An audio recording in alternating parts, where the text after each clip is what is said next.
Welcome everyone. My name is Masood Hussain, and thank you all for attending the Autumn School in Neuroscience at Oxford University. This is the first time we've gone online, and I'm delighted to say we've got over 7,500 registrants. Thanks to Nick Irving and Nicola Bridge for organising this. Some of you may not know, but the Autumn School has a long and rich history. It started off as the Autumn School in Cognitive Neuroscience in 1990, and more recently we've opened it up to all of neuroscience. Each year we're trying to put together a very diverse program with a wide range of topics, and we hope that you and our speakers enjoy the talks from areas that you might not have engaged with previously, as well as those that you might find directly relevant to yourself. So our first session earlier this morning was on Drosophila and neural mechanisms at cellular resolution. This afternoon, we're having a session on deep learning. Tomorrow morning, it's evolutionary neurobiology. And finally, Tuesday afternoon, it's on neuroanatomy, linking MRI to microscopy. So I'm very grateful to the speakers of the session this afternoon and Andrew for organizing this on deep learning. Andrew Saxe is here at Oxford, experimental psychology. He holds a prestigious Sir Henry Dale Fellowship, and he's kindly agreed to chair this session and speak later himself. So over to you, Andrew. Thanks. Thank you. Yes, well, it's a real pleasure to chair this session. I hope you find it as exciting as I'm sure I will. And I just want to start by broadly framing things. The goal of this session was to say, how can we use deep learning and deep neural networks, which have had all of these engineering impacts, how can we turn them towards science? Because I think their impact in science could be as large, in particular in neuroscience. And so you'll hear from different people doing work in this area. And in particular, I think the talks sort of try to push beyond vision to some extent to say, what else could these models help us understand? So with that, let me introduce our first speaker, Dr. Tim Kietzmann at the Donders Institute for Brain, Cognition, and Behavior at Radboud University, where he's an assistant professor. And he's done a lot of beautiful work linking deep learning and neuroscience, as you'll hear. And he'll be talking to us about deep neural networks as a framework for understanding the dynamic computations of the human visual system. So over to you, Tim. Let's unmute myself. Great. I'll quickly share my screen and get this going. Andrew, if you could let me know whether that worked or not, that'd be great. Worked. Looks great. Okay, fantastic. Okay, so welcome everyone to this session. Thank you very much for joining this talk. Andrew just told you the title. It's about how we use deep nets to understand computations in the human visual system. So this talk will be vision only, but I hope that others will go over to non-vision areas maybe later on. Okay, so when I show you this image, your brain will almost immediately start to extract meaning from it. You'll see that this is a little girl holding a baby, maybe her younger sibling, and you can tell right away that she has maybe mixed feelings about this task of holding her sister. And you see objects in the background, the color, everything. Your brain just automatically and very efficiently and very quickly extracts this meaning from the scene, which feels very easy to us while we do it, but it's a computationally very complex task, and it's a task that computer vision, while we have made big progress, or leap in terms of accuracy in the past years, it still struggles with this task.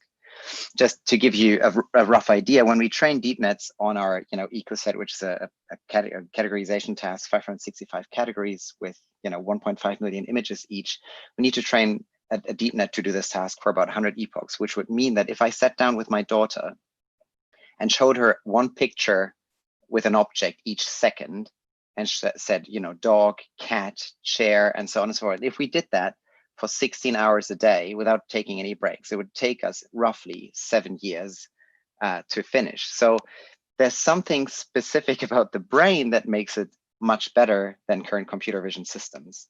And it's not only fast in terms of inference, it's also very versatile with, you can recognize things in various situations and you can do various tasks. It's very reliable too. It's very energy efficient. Your brain only takes about 15 watts, which I'm aware many of you will know, which is compared to today's GPUs, just a tiny fraction. And it's very data efficient again. I can show an object to my daughter or my son for a few times, and they will not only get that particular object, but the whole category and learn from it. And it wouldn't take us 7 years to learn these categories. So the question is, how does our brain do that? And if you want to understand how the brain recognizes objects or extracts semantics from the visual scene, many people look at the ventral stream, which I've highlighted here in red, which is occipital and occipitotemporal and temporal parts of the brain. And what we'd ideally like to understand is where, when, and what. So we'd like to know where computations are happening, when are they happening, and what are they computing. And so when we try to understand this intricate system, which is a whole range or a whole network of brain regions that together orchestrate to give you the perception of the world around you, we'd like to measure from it, and we'd like to dissect it, operationally or computationally, and understand what things are happening and what types of computations are happening at inference. And we'd like to model these systems. And today, measuring dissection is a great topic to talk about today. I'll focus more on the modeling part, which this session is about. And in particular, we use deep nets to model this system and the inference that's happening in it. And deep nets are particularly interesting in this regard because they're at this interface of computational neuroscience and AI. And that means that they're not only, in quotes, toy models, but many of these networks are task performing, which means they can recognize things in the world, and you can compute their activations from, actual natural scene input. But so you may ask, why would you even model in the first place? And given this is the first talk, I just wanted to say a half sentence on it. Modeling is important in the scientific process, especially in neuroscience, because there's a lot of unknown, and we have grand theories about why the brain might be working in a way and not in another way. But it's only until we start putting together things and test driving things that we realize all the things we're missing. And I like this quote, which is, modeling is finally cooking that meal you were certain you knew the exact recipe to, and discovering that it needs salt and also somehow the noodles are missing. And I think this is modeling in a nutshell. It tells us a lot about what we don't know. So let's go to deep nets though. So people have used deep nets in computer vision for a while. I mean, they're obviously much older than the recent 2012 revolution, how people call it. But in 2012, they definitely did make a splash, where Alex Krizhevsky published a deep net called AlexNet and nowadays, that won the ILS VRC challenge, which is a computer vision challenge. As you can see in the bottom, these are example images as natural scenes. And the task of the computer vision system is to classify each object as one of 1,000 different categories. And the big thing about 2012 was that it was a deep learning system that kind of outperformed all the other computer vision systems that had been there before. And since then, it has only been deep learning systems that have won this thing. So it didn't take long for neuroscience to think, wait a minute, deep nets are inspired by neuroscience. I mean, they are developed based on basic understanding, or very much abstracted away from neuroscience, but basic understanding of neuroscience, with neurons as basic computational units. They are hierarchical. Deep nets have small receptive field sizes and early layers that respond to very simple things, and they get more complex as you go along the deep net layer by layer. Same is true for the ventral stream, and so on and so forth. So people asked, okay, wait a minute, these systems are incredibly good at performing this task of categorization. Do they mirror in any way what the brain is doing? And it turned out, to the surprise of many people, that they in fact performed quite well. In 2014, Sayed Khalik Razavi and Nico Krieger's cortis showed that if you performed RSA, representational similarity analysis, which I'll talk a bit about more a bit later on. If you performed RSA on brain data, so human fMRI taken from IT, the structure of what things were treated similarly by the brain and and more dissimilarly by the brain. For instance, faces being clustered and all animate things clustering in this high dimensional activation space. The same thing happened in deep nets to a degree at least as well. And this was then mirrored by many other labs, or I mean, Dan Yemens was kind of at this very same time. Dan Yemens had a PNS paper showing that they could predict from these deep nets the average firing rates of macaque before an IT neurons. So all of these papers are absolutely groundbreaking and opened the neuroscientific field to this new modeling approach using deep nets to model, and Umut Güçlü, of course, and Van Gerven showing in the bottom left. So going on from that, now computer vision DNNs are everywhere, all across vision, and many people take these pre-trained networks from computer vision and they apply them to neuroscience questions, and they ask, do they develop face selective cells, or how well can we predict brain data or behavioral data from it? But most of them are feed forward, and they're trained to categorize, and they predict in neural data mostly time average data, which means in humans we often predict fMRI data, which is temporally smooth, or in macaques often people predict the average firing rate in the first 150 or so milliseconds.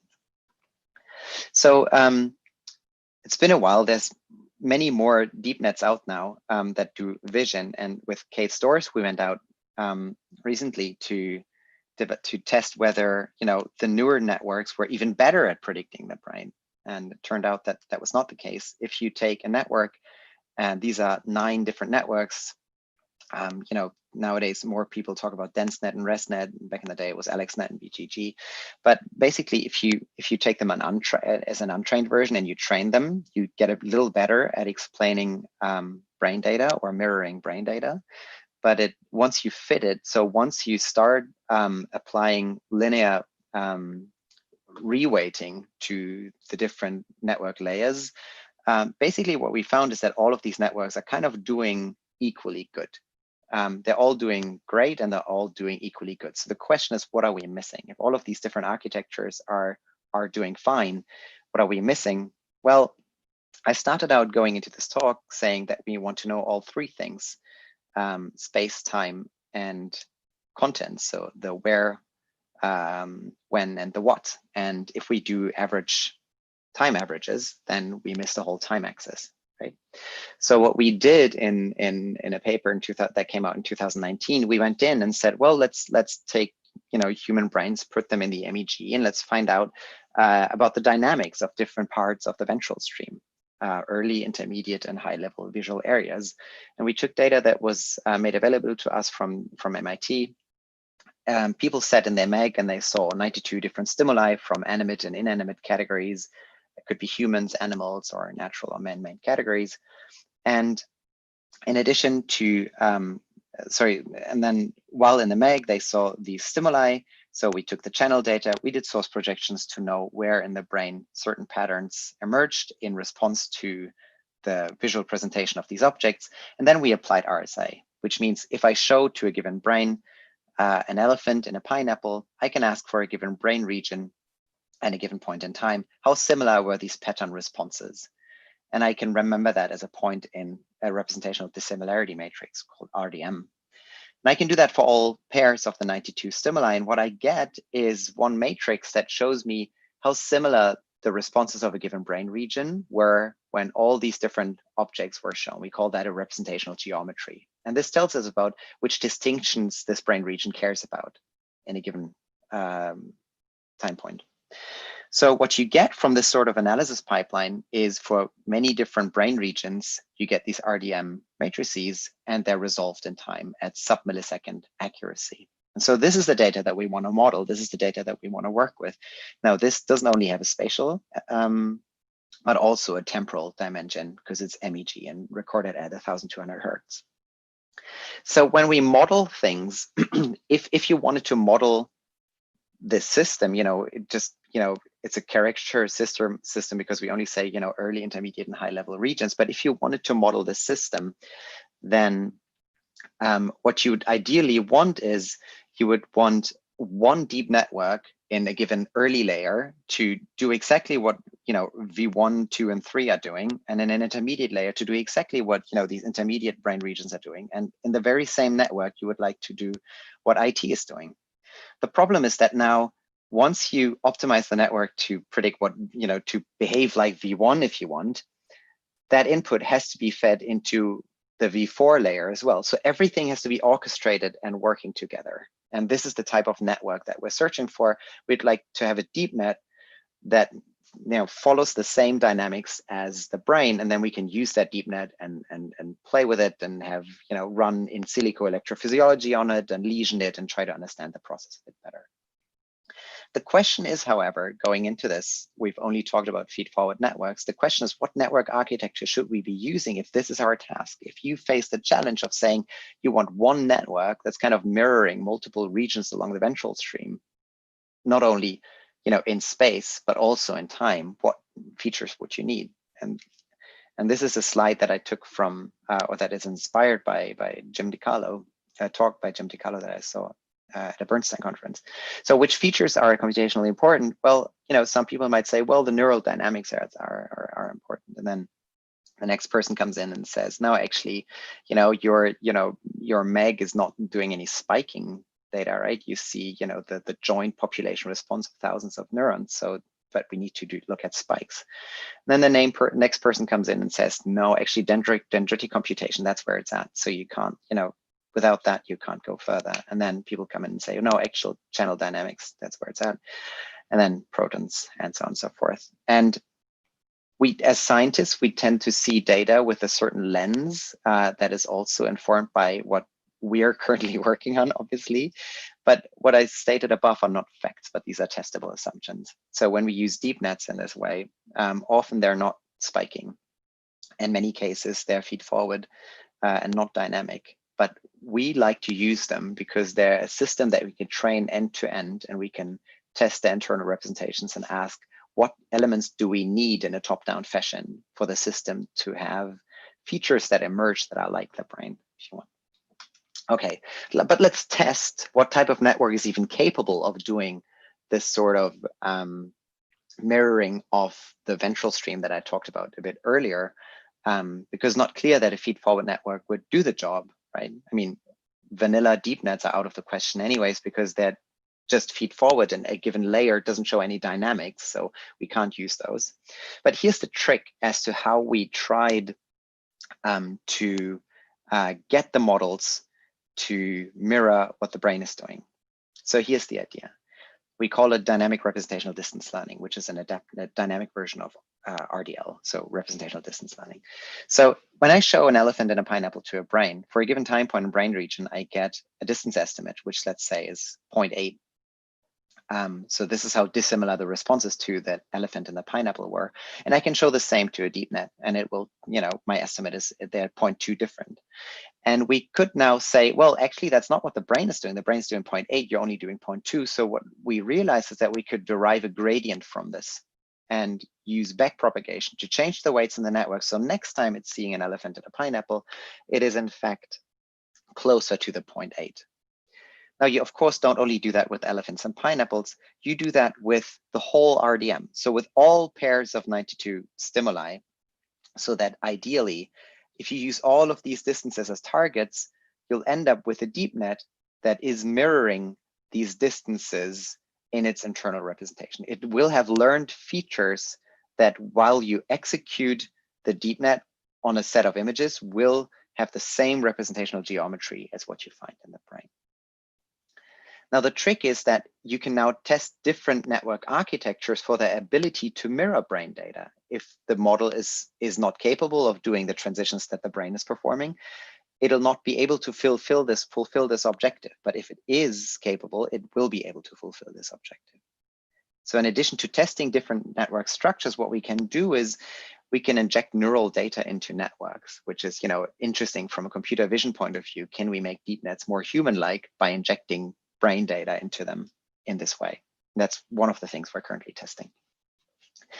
Okay, so what I've told you is that, historically, we've been using feed-forward networks, and there's a lot of merit in feed-forward networks, obviously, and we still keep using them as kind of the working horse in the lab.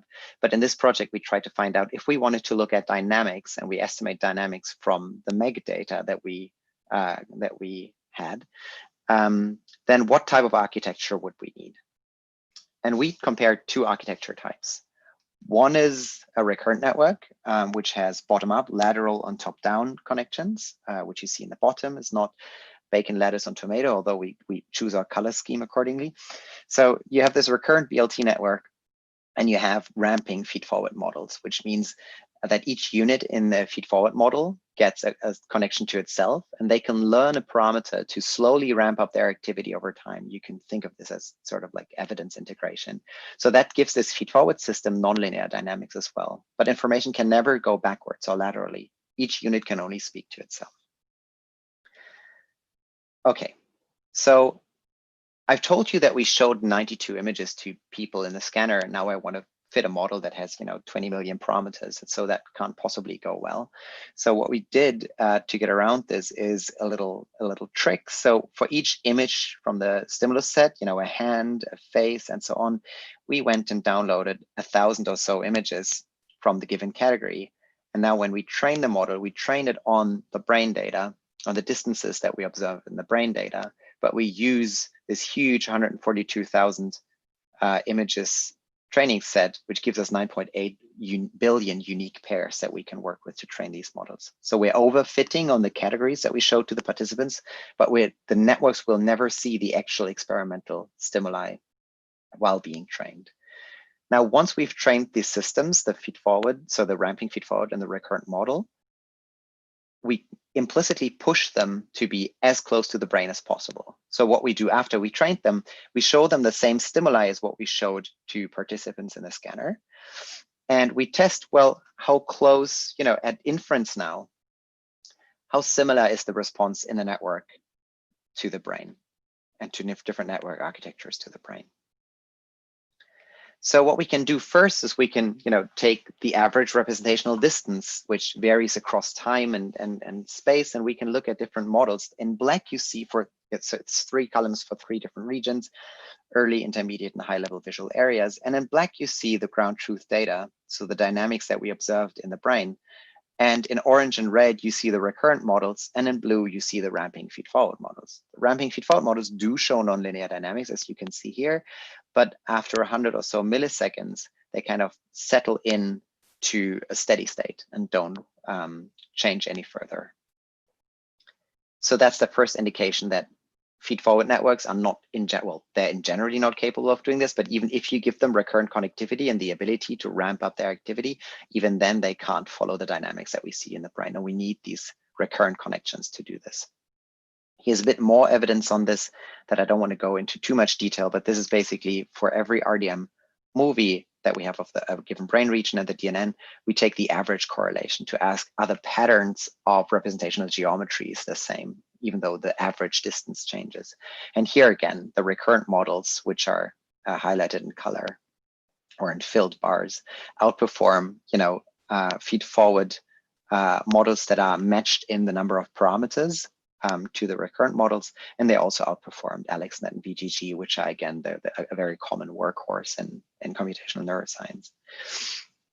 Okay, so what I've told you in the start is that by looking into the brain, we want to make models potentially perform a bit better at doing this task. And now I showed you that to be like the brain, we need recurrence. So now let's look at computational benefits of recurrence. Do networks that have recurrent connectivity exhibit better accuracy or task performance than just feed-forward models? This is a paper that was recently accepted by Courtney Spora and others. And here what we do is we have a feed-forward model we call B is bottom-up only. And we have a recurrent model where each layer can have connections to itself. This is not each unit to itself, but a unit can have lateral connectivity, so it can get input from the surrounding units in the layer. So now what you can tell probably by looking at this already is that a feed-forward model has a certain number of parameters. And now if you add lateral connections, then you add a lot of free parameters. So the question is, adding recurrent, and in the project before that I talked to you before, we were very careful to match the number of parameters in the model.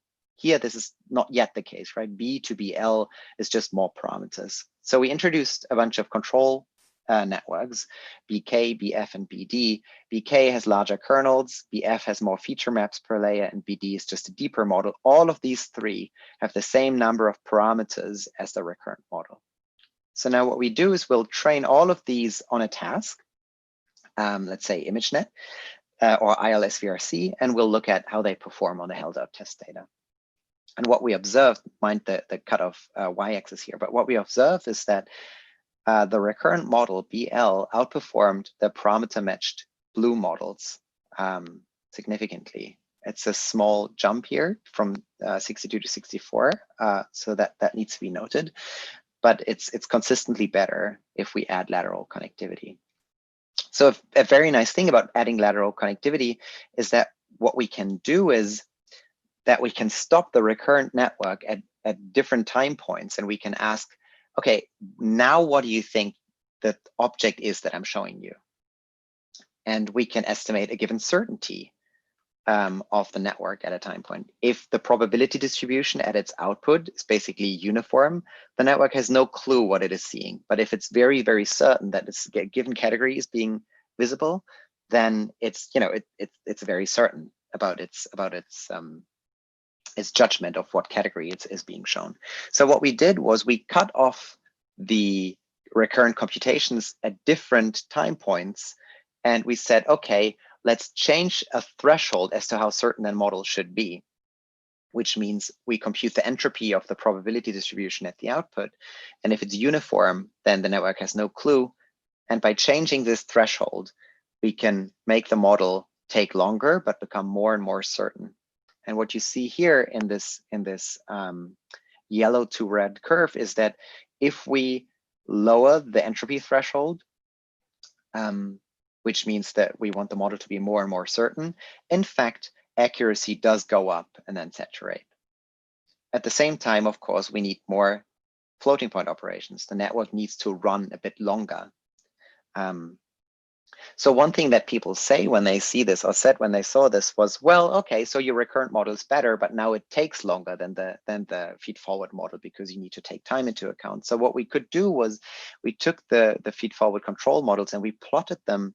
There's only one point because they're not recurrent, they don't develop over time, but it's the mean number of floating point operations versus accuracy. And you see the three models here. And the neat thing about this is what you can tell from this is that at a given cost in terms of floating point operations, the recurrent model isn't necessarily worse than the feed-forward model. It's in fact, crossing nicely through these three networks. So now, what does that mean?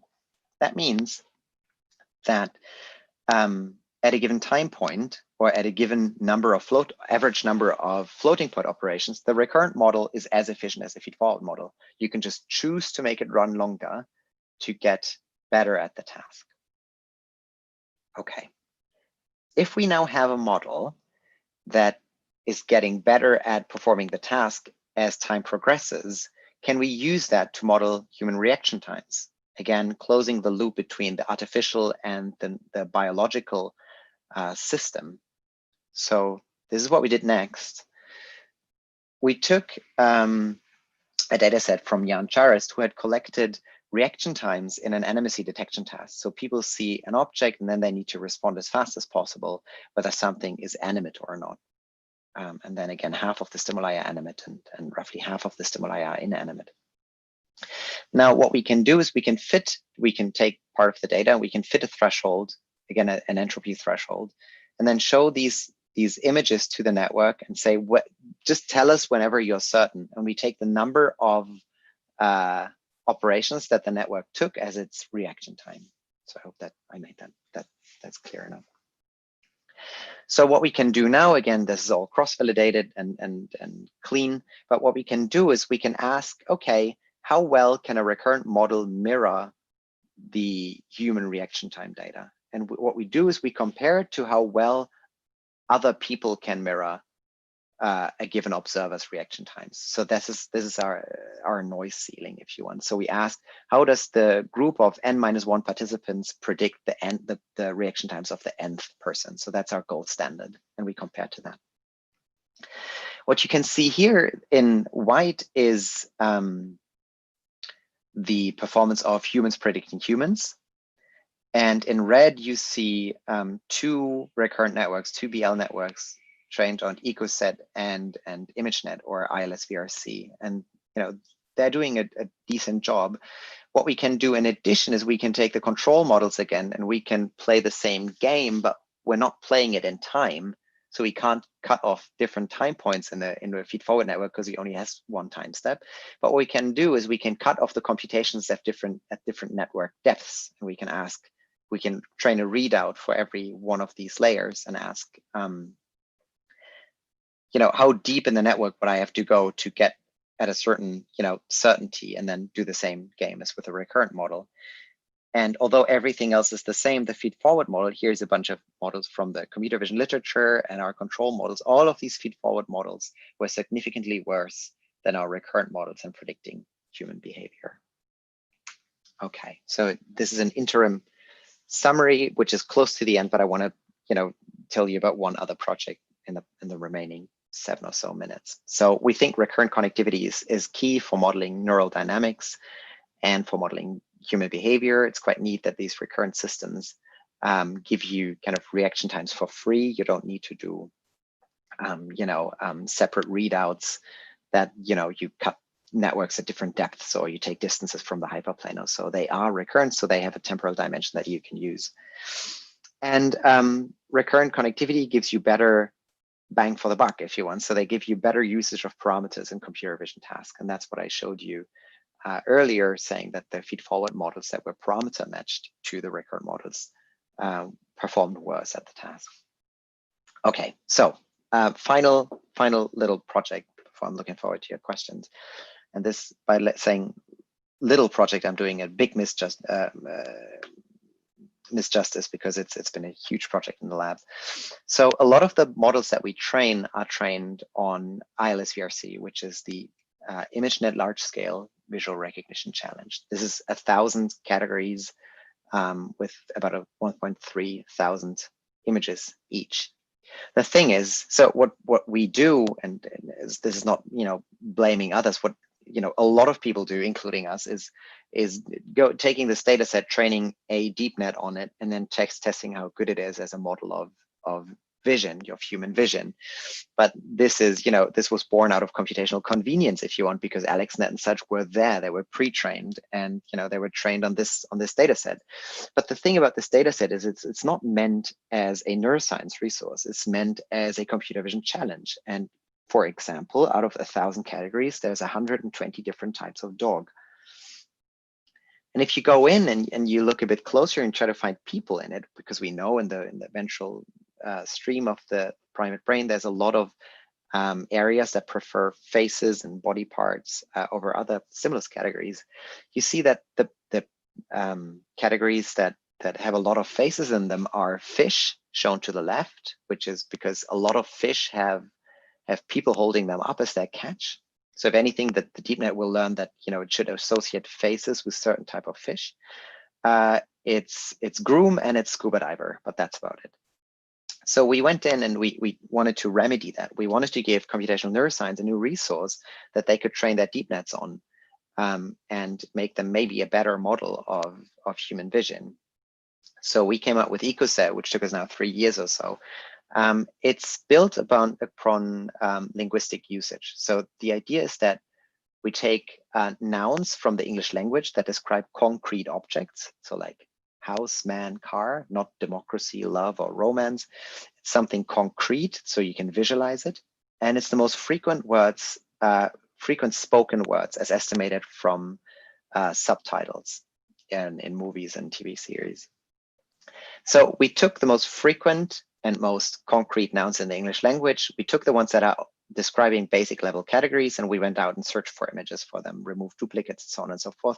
What came out of it is called EcoSet. It's 1.5 million images of 565 basic level categories. And I'm in panel B, I'm showing you the most concrete, most frequent English nouns. which are man, house, car, woman, phone, and bed. And many of them have, representations, distinct representations in the ventral stream as well.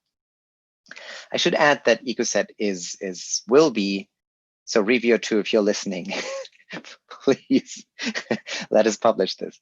It will be freely available to the public. It will be available on CodeOcean together with pre-trained models. We trained 10 AlexNets on it. We've trained 10 other networks that more closely mirror the ventral stream on it. All of this will be publicly available. You can play with it. You can even upload your stimuli and extract activations from it. And I hope that it will be super useful. In the meantime, we have tested this new resource against multiple fMRI data sets. And here you see AlexNet and VNet, which is again this other data set. And while the effects are modest, they're significant and highly consistent across data sets and networks. So across 2 networks and 2 data sets, we see that EcoSet training gives us performance boosts in predicting representations in the human ventral stream. And in fact, when we train AlexNet and VNet on EcoSet, we beat the state of the art, which are, DenseNet and BGG and AlexNet are commonly used. So we hope that this resource will be very useful for people to play with. This doesn't say that you need to take the pre-trained models. Of course, the 1.5 million images are available. You just go and take, whatever objective you want. You can take unsupervised objectives or supervised objectives and train on those and match them against data. What we did here is we matched these networks against human brain data. But you can also, of course, go in and compute the number of phase selective units that are developed in these systems. And what we showed, I'm telling you, I'm not showing you here, is that, for instance, if you train models on EcoSet, you have a 2-fold increase in the number of phase selective units in the final layers of, again, AlexNet and VNet, which is neat. So the internal representations seem to shift towards a better estimate of animate categories, let's say. Okay. I will try and end on time because we'll otherwise run late. There's a quick shameless plug. We wrote a few thoughts on how deep neural networks can help computational neuroscience in this Oxford Research Encyclopedia overview, which is freely available if people are interested. These are the papers that I discussed today.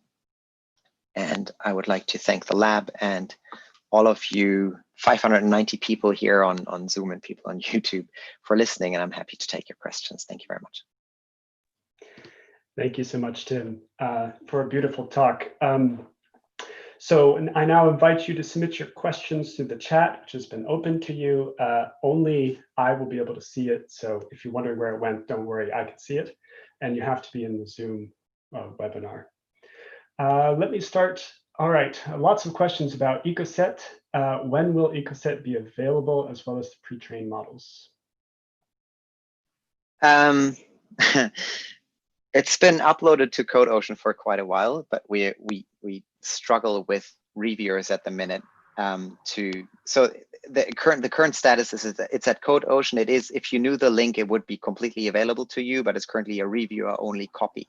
So the reviewers have full access to it. It's there. It can be used as soon as the reviewers accept the paper.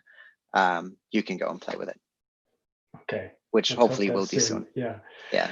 All right. I keep saying that though, so we'll see. Another question asking if we can understand how stimuli features are translated across the ventral stream using this recurrent network model. So I guess, is there some insight into what the different stages are doing?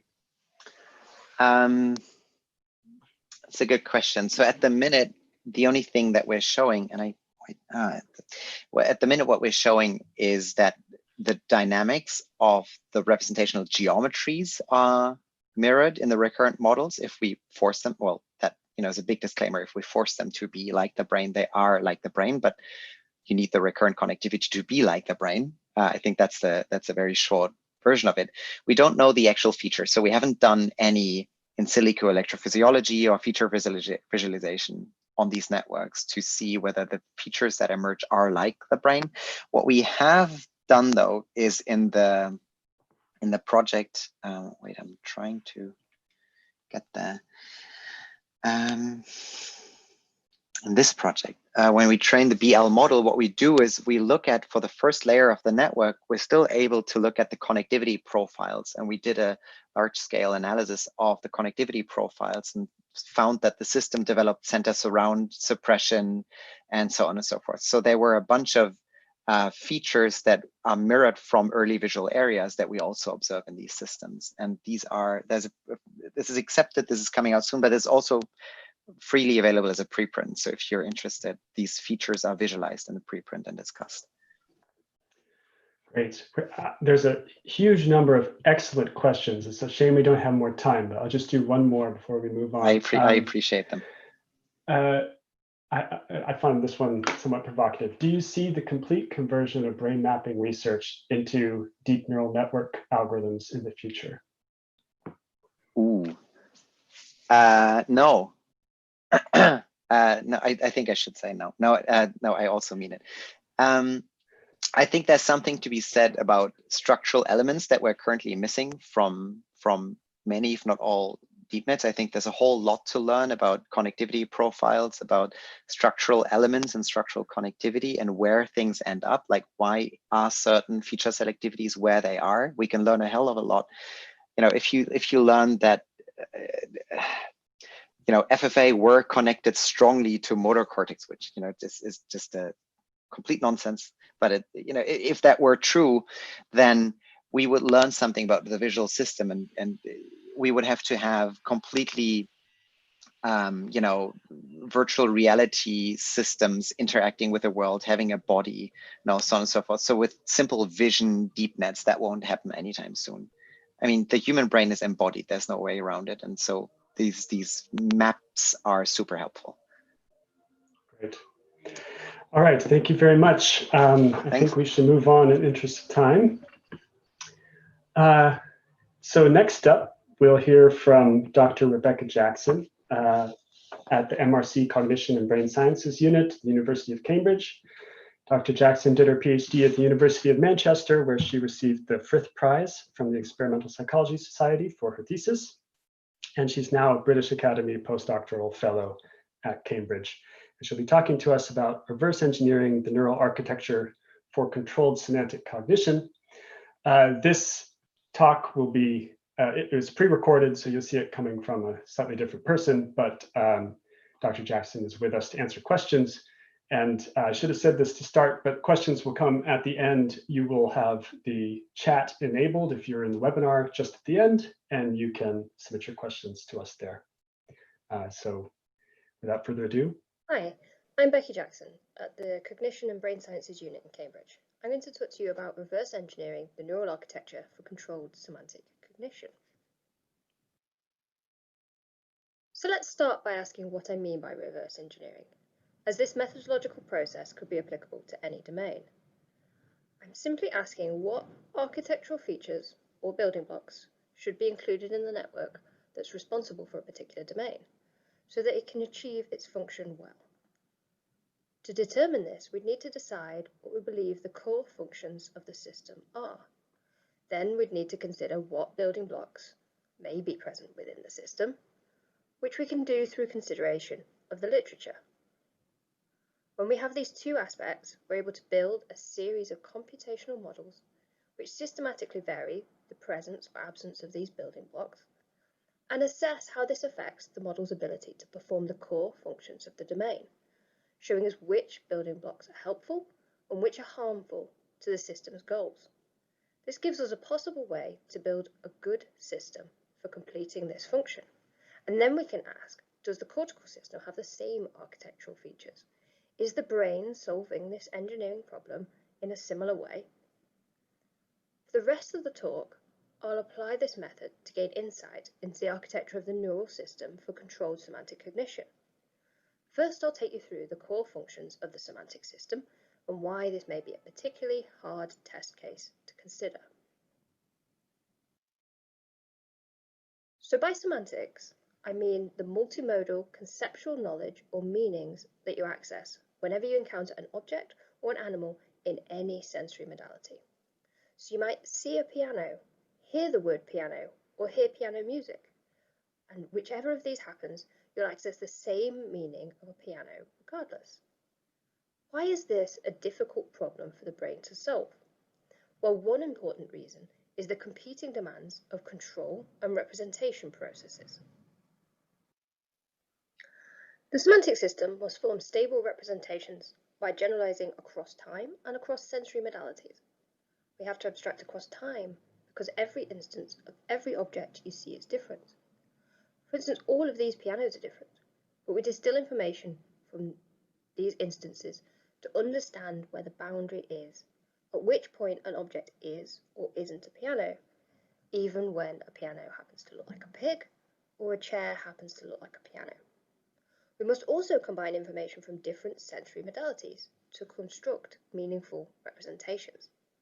We can see that the surface similarity structure in one modality does not accurately reflect the core conceptual structure on its own, but instead this must be combined in a complex, nonlinear way with information from other modalities. For instance, the similar shape of a pear and a light bulb doesn't make them conceptually similar. Information such as taste and praxis must be folded in to your representations before you can understand that the pear is actually more semantically similar to the orange. However, control processes are also critical. The stable representations must be used flexibly through task-appropriate retrieval and manipulation of information. This includes selecting relevant subsets of features, for instance, to give an output in an appropriate modality. It's clear this is an issue when you consider different features that may conflict, such as the precise finger movements you need to access to play the piano, and the harder, larger motions necessary to move a piano. Accessing both of these outputs at once would impair your ability to perform whichever response was task appropriate. So the semantic system needs to perform both context-dependent control processes and context-independent representation processes. It must do these at the same time, and they must interact. Thus, the semantic system solves a difficult problem by balancing these two antagonistic processes, and by reverse engineering how one system could support both of these processes concurrently, we may gain insight into how the functions of the semantic system are supported by its architecture. So the specific question we'll be asking here is, what architecture should a semantic system have to promote both control and representation processes? Or to simplify, what architecture does a good semantic network have? If you could make a semantic system, what building blocks should you put in it? To answer this, we created a series of computational models and compared how good they were. What makes a good model? Well, a semantic system must ignore context and abstract across time and sensory modality.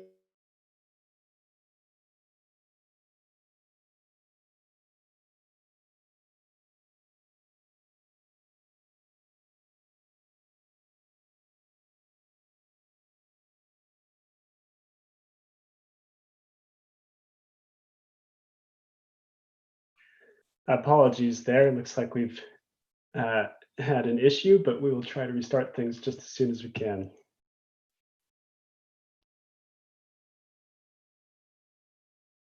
Independent representations. So how would this work?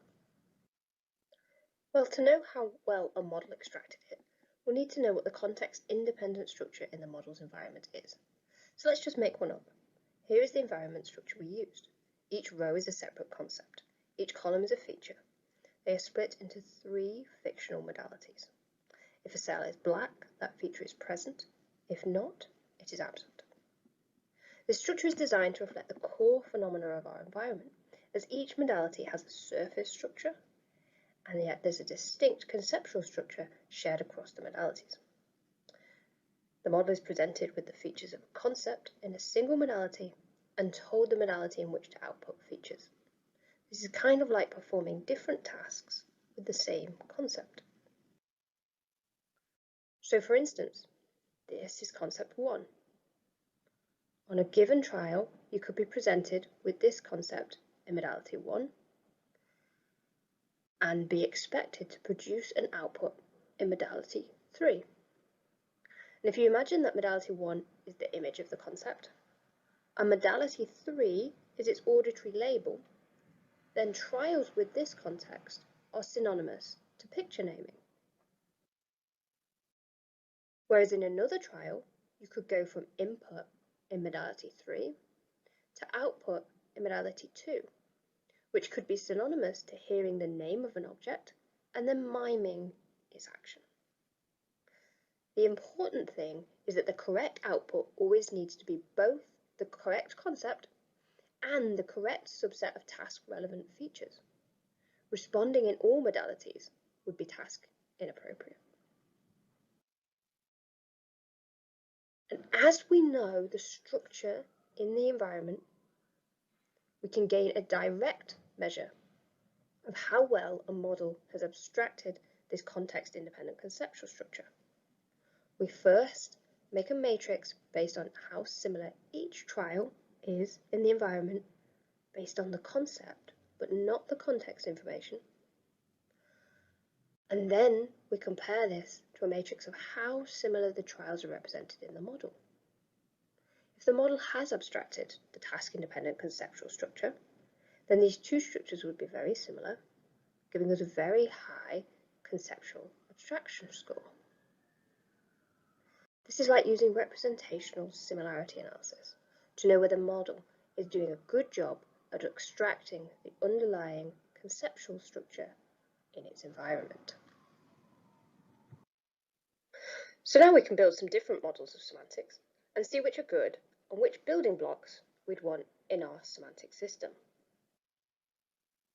So how do we build a model of semantics? I'm going to use neural networks with bidirectional connections. As we have 3 different sensory modalities, we'll need 3 different regions where we can give features as inputs and train the model to give expected targets as outputs. I'm going to call these regions spokes. Every other unit within a neural network that does not receive an input or produce an output is called a hidden unit. These hidden units help the model learn to transform the given inputs to the required outputs. So let's add some hidden units for processing here. So we're going to build 7 different model architectures and compare how well they can extract and learn this representation structure. To make this fair, we want all the architectures to have as many resources as each other, and the only difference to be their shape. So let's have the same number of units and connections between them in all of them. We have to have these 36 input-output features across 3 modalities in all the model versions. But let's also have 60 hidden units. And let's just vary 2 things. Firstly, which units the connections go between, with there always being the same amount. And secondly, something called the depth of the model. So the depth of a model is simply how many hidden layers it has. The term deep learning is typically used for models that have tens or hundreds of hidden layers. Here we're looking at smaller models where we can easily interpret differences in their results. So to vary the depth, we're going to sometimes have 1 hidden layer like this, and sometimes have 2 like this. Models with 1 layer are called shallow, and models with 2 are called deep, but this is simply a relative term. Either way, there'll be the same total number of hidden units and connections in all versions of the model. So we want to build a good semantic system. And to make a good guess at the structure, the architecture of a good semantic system, we don't just want to throw anything into our models. Instead, we can take ideas from existing theories of how semantics works within the brain. So the implicit assumption in these theories is that they make a reasonable attempt at the architecture of a semantic system. And although different theories may seem equally plausible, when tested, they may appear very different in our assessment of how good they are. Just by changing the connections in our shallow model, we can plot out 3 different theoretical perspectives of semantic cognition. One view may be referred to as distributed only or embodied semantics, as shown here. Here we can imagine direct connections between each sensory-specific spoke region, with hidden processing units just forming part of each sensory region. Other views suggest some form of hub region is critical to understand the relationship between information in different modalities. And this could be in the form of one single hub or multiple different hubs. So one view is that sensory information is combined in multiple convergence zones, such as each pair of modalities being connected via a bimodal hub.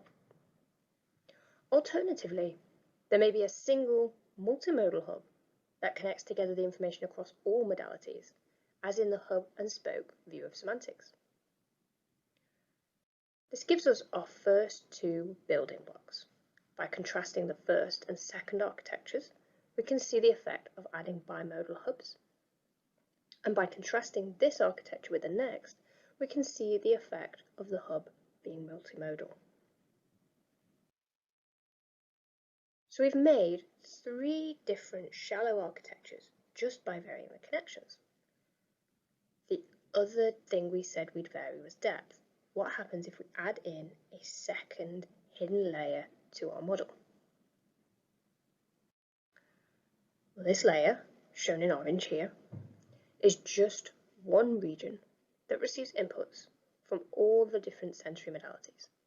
And that means it's a multimodal hub. So all of our deep models are going to have one of the same building blocks as our shallow hub and spoke model, the multimodal hub. In fact, the only difference between our last shallow architecture, shown on the left here, and our first deep architecture, shown on the right here, is depth. Here it takes 2 steps to get into the multimodal hub. And this means we can use the contrast between these two architectures to see the effect that the building block depth has. We can also contrast this deep hub and spoke model to 2 other deep architectures to see the effect of 2 more building blocks. Firstly, we can see the effect of adding connections from the spokes layer straight into hidden layer 2 without going through hidden layer 1. If we imagine these are long distance connections in the brain, we can constrain them by saying that they could exist, but there'd likely only be a few of them due to the metabolic unpacking constraints that exist within the brain. And for this reason, these shortcut connections are sparse. So by comparing this model to the previous one, we can see the effect of adding sparse shortcut connections. Secondly, we can consider that within a multiple hub framework, there could be different levels containing different forms of hubs. You could have bimodal hubs in hidden layer 1, as well as a multimodal hub in the deeper layer. Here information will be combined across pairs of modalities and then across all modalities. And we can call this hierarchical convergence, which is our last building block, which we can see the effect of by comparing this to the architecture with just a deep multimodal hub. This is also assessing the importance of bimodal hubs, but this time in the context of already having a hub. We can also check an architecture with both of these building blocks, shortcut connections and hierarchical convergence, just in case they interact. And this gives us a total of 7 architectures to compare to see the effect of 5 building blocks. So if we go back to our main question then, what architecture does a good semantic system have? We're really just asking about the effect of these 5 building blocks. Which of these would be in an ideal semantic system? So a good architecture would have a high conceptual abstraction score, which is shown on the y-axis. Where an architecture has 2 layers, the similarity based on each layer is shown, hidden layer 1 in green and hidden layer 2 in orange, and the score is the higher of the 2 bars. The different architectures are along the x-axis, and our possible building blocks are shown on the left. How does each model perform? Well, here are our three shallow models. We can see that the conceptual abstraction score improves when we add a bimodal hub, but that it improves much more with a multimodal hub. So we can say that we definitely want a multimodal hub, but we don't yet know whether we want a system with multiple sets of hubs where we would also have bimodal hubs. So we'll put a pin in that question for now. What happens if we add in a second hidden layer? This depth improves the conceptual abstraction score. So we want our semantic system to have depth. If we then add shortcut connections that connect directly from the spokes layer into the deep multimodal hub, the score improves still further. So we want to have shortcut connections between the sensory regions and the hub. So what happens if we have a hierarchical convergence of information across modalities? Bimodal hubs in the first layer, and then a deep multimodal hub in that second hidden layer.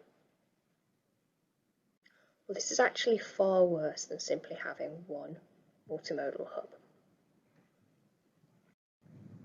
So we do not want hierarchical convergence or bimodal hubs, whether it be with a multimodal hub or alone. And just to check what happens if we have both hierarchical convergence and shortcut connections, we can check our final architecture. We can see here, through comparison with the prior architectures, that the effect of the shortcut connections is positive and the effect of the hierarchical convergence is negative. So this does not change our interpretation of either building block or of the optimal architecture. So a good semantic system has three of our possible building blocks. It has depth, it has one multimodal hub with no other hubs, and it has sparse shortcut connections connecting between the spokes layer and the deep multimodal hub. So far, we've focused on the structure of the core semantic network. We've not considered how the control signal should connect into the model. So let's consider where this connection should occur as another set of possible building blocks. This is the optimal architecture identified in the prior step. So let's focus on this architecture for the rest of the talk. And although I didn't show them, the network also included control units that tell the model as an input which subset of features to attend to, what is the relevant input and what is the relevant output. So far, we've allowed connections from control to every layer of the architecture, and the model can learn to use whichever of these connections it wants to. But really, we can test where the control signal should be connected. And we can do this by manipulating the involvement of three extra building blocks, which would make a better model, connecting control to the spokes, to hidden layer 1, or to hidden layer 2. So again, we're looking at the conceptual abstraction score, and a higher bar is better. And the result for connectivity to the spokes layer looks like this.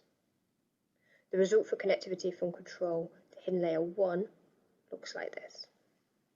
There's no significant differences between these bars. However, if we connect control directly into hidden layer 2, the deep multimodal hub, this is the result we get. Significantly worse conceptual abstraction when control is connected to the deep hub region than to hidden layer 1 or to the spokes layer. So we do not want a connection from control to hidden layer 2, and instead we either want a connection to the spokes layer or to hidden layer 1. So we want one of these building blocks to add into the ones we've already got. We don't want control to connect directly into the deep multimodal hub. Why are these particular building blocks beneficial? How do they help promote the control and representation processes within the semantic system?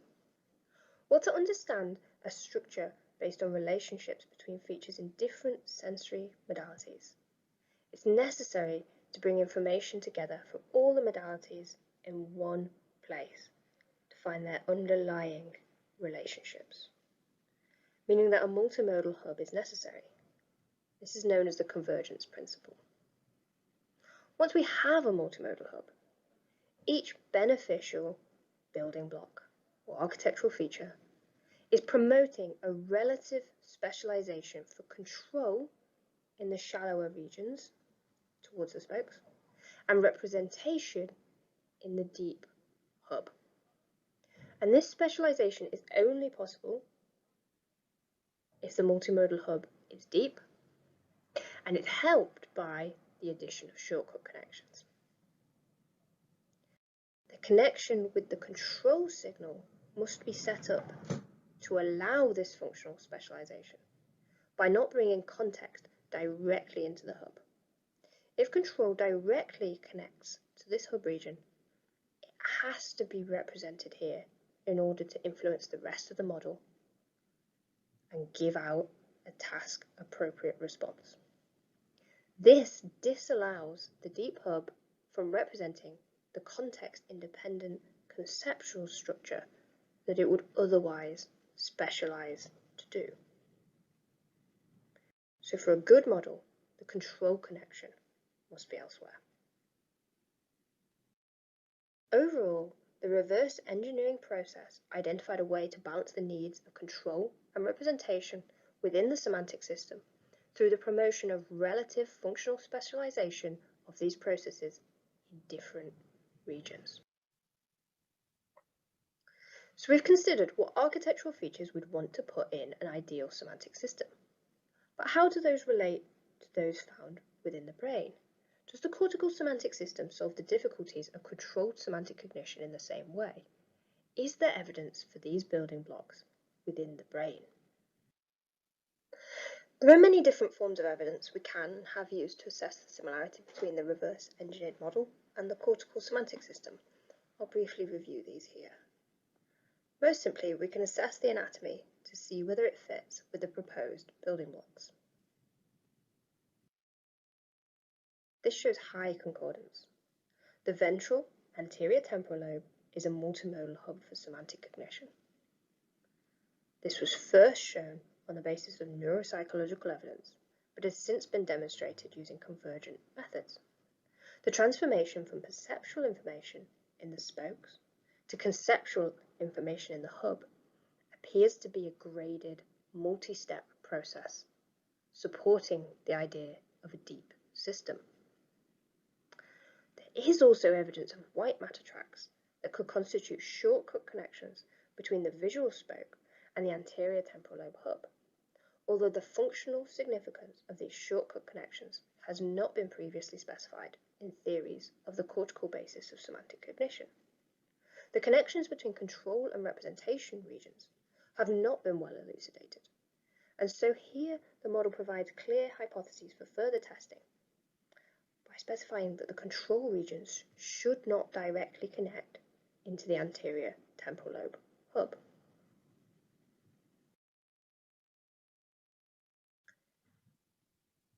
All the building blocks that improved conceptual abstraction in the models did so by promoting the relative functional specialization of control and representation processes across different areas of the model. This specialization may also be seen in the brain. Damage to different regions causes distinct impairments of semantic representation and control in semantic dementia and semantic aphasia, where different cortical regions are affected.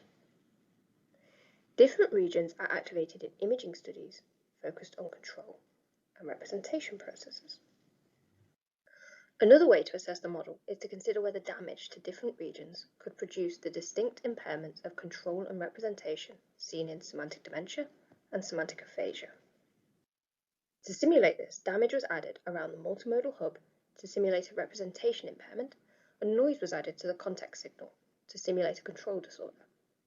We then assessed the number of features that were wrong, either as commission errors, where a feature was on that shouldn't be, or omission errors, where a feature was off that should be on. These simulated findings were compared to the across-task pattern of errors following damage to control regions in semantic aphasia and representation damage in semantic dementia. Regardless of damage type, both patients and the model commit a similar amount of omission errors. Commission errors may be split into task-appropriate commissions, whether a feature is of the right kind but wrong for that concept, and task-inappropriate intrusion errors, where the feature may be correct for that concept but is not appropriate for the given task. Whether they are performing picture naming in the first panel or semantic fluency in the second, patients produce more context-appropriate errors when they have representation damage, as shown in green, and more intrusion errors when they have control damage, shown in red. The simulations show the exact same pattern. Control damage produces more intrusion errors, and representation damage results in more context-appropriate errors. So the reverse-engineered model is able to simulate the distinct behavioral profiles present in the disorders of semantic aphasia and semantic dementia. Additionally, we may assess the reverse-engineered model by simulating the results of a classic imaging experiment. In classic neuroimaging experiments conducted by Martin et al., participants viewed a stimulus and retrieved information about either the item's colour or its action. An identical stimulus elicited different functional activation depending on the task.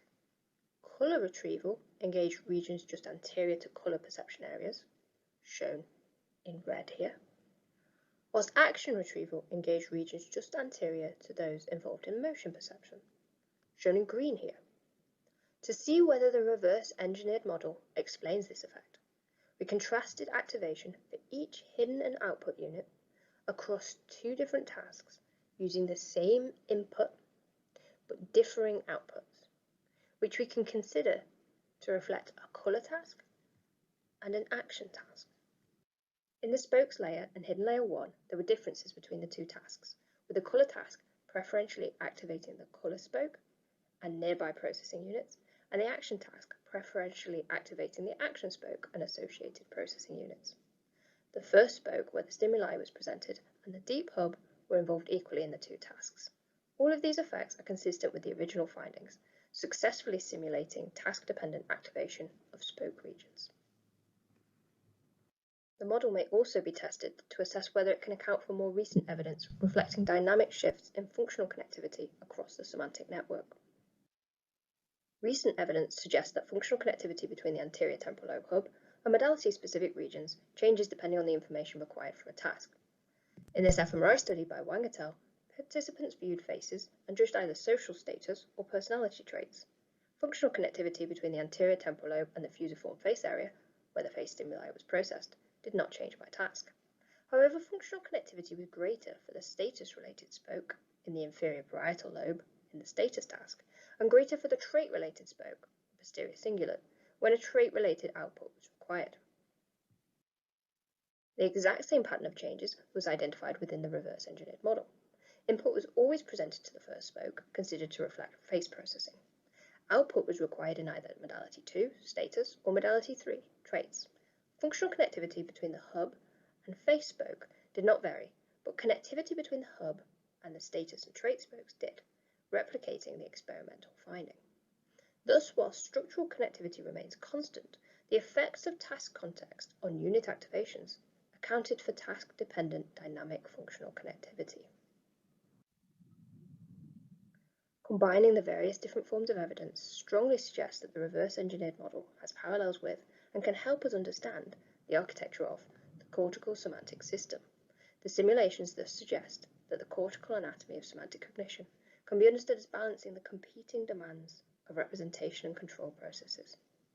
Perhaps the gross segregation of systems for representation versus control is evolution's way of promoting acquisition of deep conceptual representations while preserving the flexibility required to think and act as the situation demands.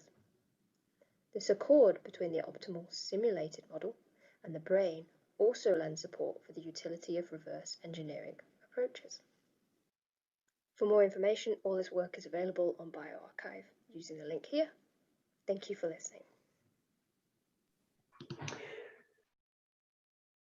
Thank you very much, Becky, for the wonderful talk. So now you will have the opportunity to enter your questions into the chat if you're in the webinar, and I will pose some to our speaker. So first question we have is, can your models be used to explain synesthesia or aspects of it? Yes, so people have considered whether synesthesia is a problem of semantic cognition. Typically, they think of that as information from different sensory modalities affecting a different sensory modality directly. So that's a very interesting question here, because we shouldn't have direct connections between the sensory modalities. So that assumes that potentially this is a problem within the hub, which is how some people are starting to think of synesthesia, that the hub is activating many of these different senses at once, and that's confusing what's happening. I don't think anyone's thought about it as a problem of control, in which case the control systems would be coordinating what's happening within the hub and the spoke regions, and they would be doing that wrong. So it would be interesting to think about whether it's best thought of as just within the hub or as that interplay between control and the hub. I think that would be a very interesting question. Yeah. A question here, can we have more than 2 hidden layers, and how does that impact performance? Yes, so I guess there's 2 sides to that. So within the simulations that we're running, if you add in an extra layer, the models actually don't learn with the sort of current training parameters and the setup that there is. And that's because of the problems with deep learning and how difficult it is to pass the error information across the layers. So there would be tricks that you could use to make those models learn, but that would take away from some of the simplicity of the models we've got at the moment and the ability for us to interpret them simply. In the brain, of course, we're not suggesting that there's only 2 layers. In the brain, we'd be thinking of this as many more layers. But of course, in the brain, we'd also have a more complex environment to learn. So in the brain, we'd expect that because everything's more complex, it would be useful for it to have those extra layers. Mm-hmm. Yeah, I guess the question I have is how critical you think gradient descent as a learning mechanism is to these results that you're presenting. Yes, so I don't think the particular aspects of the gradient descent itself are important to this, but obviously it is critical that it is an error-based learning system. I mean, all these conversations about whether there is an error-based mechanism that can work within the brain and how close we are to that in the models are a question for all these things. So obviously it needs to be that kind of learning framework, but within error-based learning, I think this type of these type of results would apply to everything within that. Yeah. Mm-hmm. Could you explain more about how the conceptual abstraction score is calculated and why this is the best measure to use? Yeah. So in our example structure, there's information across different modalities, and that includes a deep structure that you only get when looking at all modalities at once. So by knowing if the model's got that structure, we can see if it's good at getting out multimodal conceptual structure, which is what's key in the brain, not just knowing how things correlate within vision, but knowing everything about an object. And that's what really informs what we do with the object. The other thing that we're pulling out there is the fact that every time you see a concept, you're getting that same information that you can access about that concept that doesn't have to be present at that time, doesn't have to be part of that particular event or something, say, specific to that dog or that piano, but it's something about dog and piano that you can pull out with every dog or piano you get. And that's the context independence effects. So by looking to see if the models have got that structure where it's abstracted across modalities and it's abstracted across episodes, so it's not like an episodic memory, but it's like a semantic memory, we can see how good the model is at semantics and not, say, episodics or visual processing alone. And in terms of how it's calculated, because we know that structure within the environment, because we know everything about that concept that, that is presented at this moment, including all its features, not just the ones that are being presented right now, we can use all those features to make a similarity structure across all the different concepts that doesn't take into account which aspects of the concept you're interacting with right now. And it's that structure that we're just looking to see if that's in the model. So that's the same kind of representational similarity analysis type method that Tim was talking about.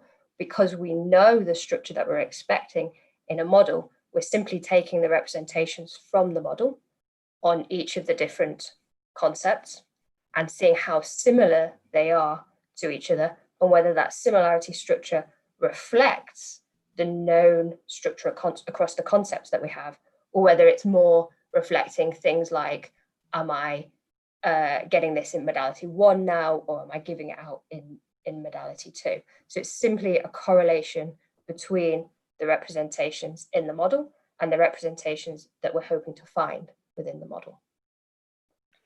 Great. Well, there are a lot of more questions, but unfortunately, I think we have to move on in interest of time. Well, maybe I'll just make one last comment. Lots of the questions are trying to make analogies between this to other domains, like what about learning multiple languages? And presumably you think these ideas might extend there. And I think that the ideas are probably much more general, and that's an exciting direction. So with that, we'll head to a break. It's a brief break, and we'll be back at 2:30. Thank you very much for your presentation.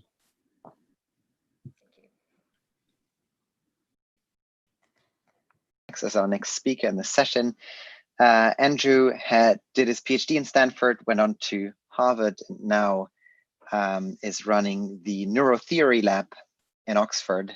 And I'm a big fan of his work and look forward to what he has to tell us today. So please. Thank you. All right.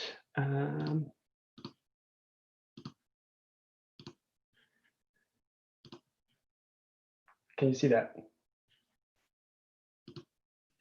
Yes, works well. Okay.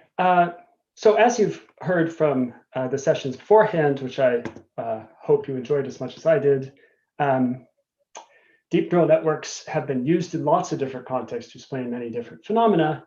In engineering, for instance, they have been used to really perform real-world tasks in a way that we've never been able to do before. For instance, not only detecting dogs in images, but detecting that it's a standard schnauzer or a giant schnauzer. And they can also do impressive feats like artistic style transfer. So you take an image and transform it into some other style, and certain tasks like playing the game of Go. These networks now really can do tasks that are sophisticated even for humans to perform. And as you've also seen across the cognitive sciences, people are starting to make analogies between these deep neural network models and what we see in the brain. And so if you train a network on various object recognition tasks, then as we've seen earlier, you might see oriented receptive fields in the first layers of that neural network that resemble what you see in primary visual cortices. And as you go up the hierarchy, you see representations that broadly match. If you add recurrence, you can start to capture working memory tasks. And so this is all intriguing set of connections between deep networks and the brain. But I think it's worth injecting a note of caution, which is if we can't understand how these models work, then maybe we're risking replacing one black box with another black box. And so ultimately, we need to start finding ways of understanding why these models come to the representations that they do.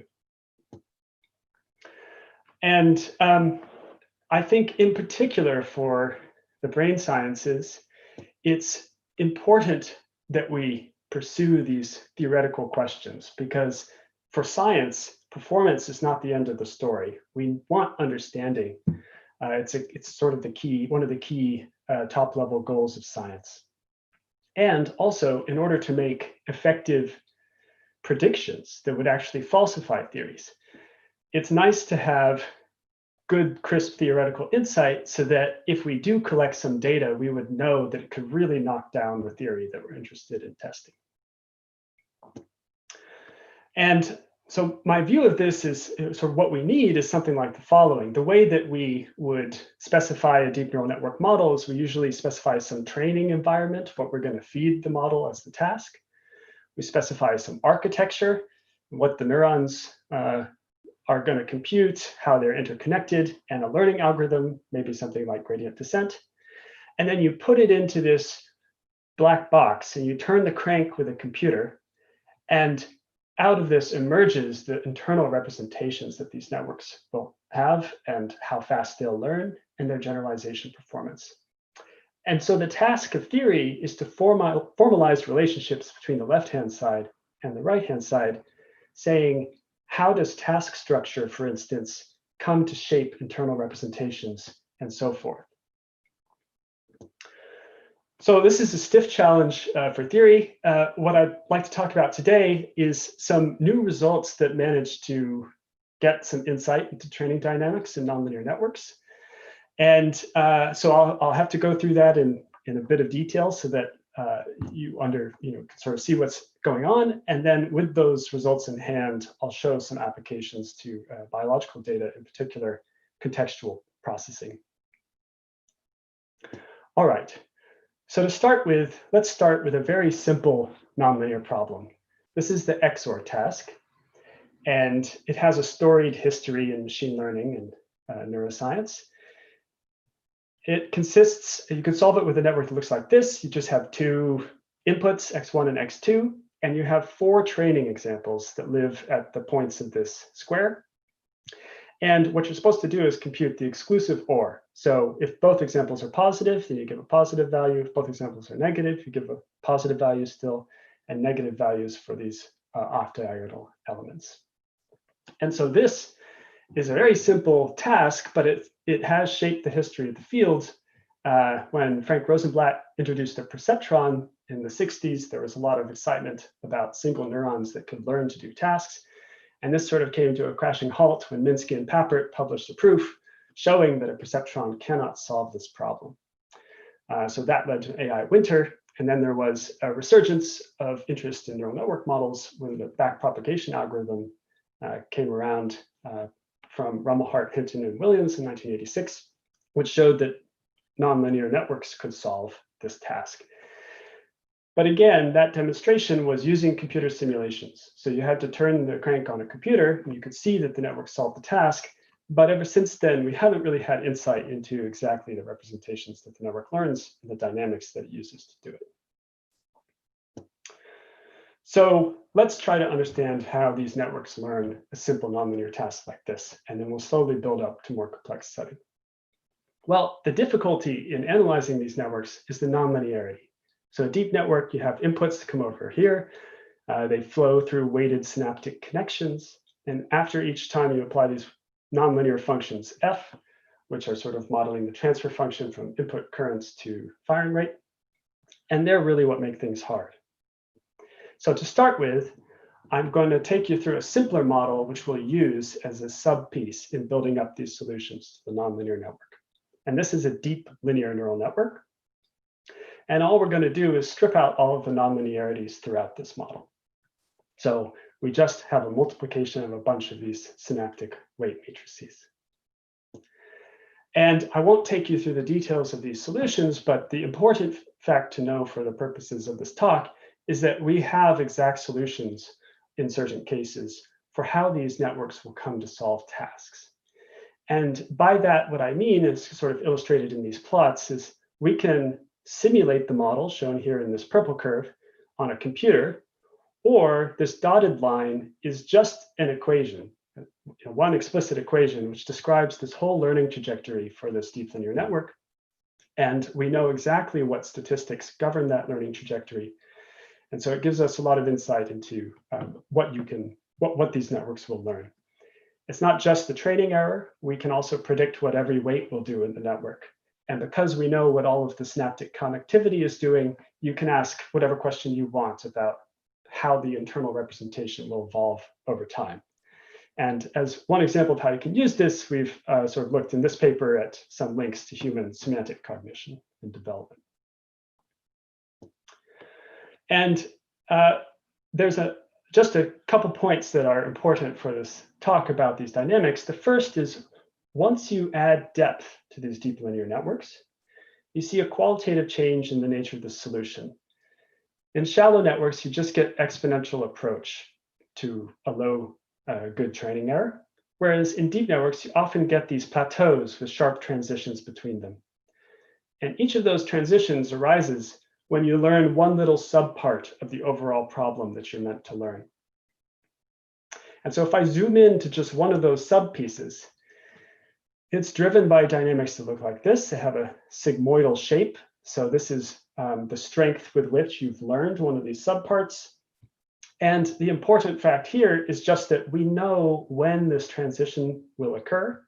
It depends on a particular statistic that you can calculate about the training data set. Turns out it's the singular values of the input-output correlations. So the broad message that emerges from this is that stronger statistical structure is learned more quickly in these networks. And the measure of what I mean by stronger just is the singular value. So we know what statistic these networks are picking out about the data that they're fed. All right, so with those points about the deep linear networks, we can now come back to the nonlinear problem. And I'm going to investigate learning in rectified linear deep neural networks. And these are deep neural networks where each neuron here has a nonlinear function from its net input to its output, but it's a pretty simple function. You can think of this as an incredibly crude approximation of the firing rate of a neuron. So firing rates can't be negative. So we're just going to threshold all the negative inputs to 0, and otherwise it's a linear function. But the key thing that this activation function gives us is that if the neuron is active, then you're in a linear regime. And we can use the deep linear network solutions to describe what will happen in this network. And if you have a net input that's negative, the neuron is simply off. So it doesn't contribute at all, and we can basically ignore it. And with this notion, we can now come up with gating dynamics which describe what individual neurons will do in these networks. So here is our XOR problem again. If I pick out just one neuron, I can look at the weights coming into that neuron from the input to the hidden layer, and I can plot that as a little vector. And the way that these networks work, basically, if your weights point in the direction of the training example, then the neuron will respond strongly. And if they point away from the training example, then the neuron will be getting negative net input, and it will be turned off. And so for ReLU neurons, there's this gray line divides the inputs on which that neuron will be on from the inputs on which that neuron will be off. And as I've just sort of argued from the structure of this activation function, if the neuron is off, it doesn't see it. It doesn't see those examples. So essentially, to this neuron, the problem looks like this. It's just solving a linear problem restricted to 2 training examples. Now, let's move over to another neuron. Suppose it just happens to be randomly initialized such that it points in this direction. Now, this neuron is going to be inactive on all 3 of these other examples.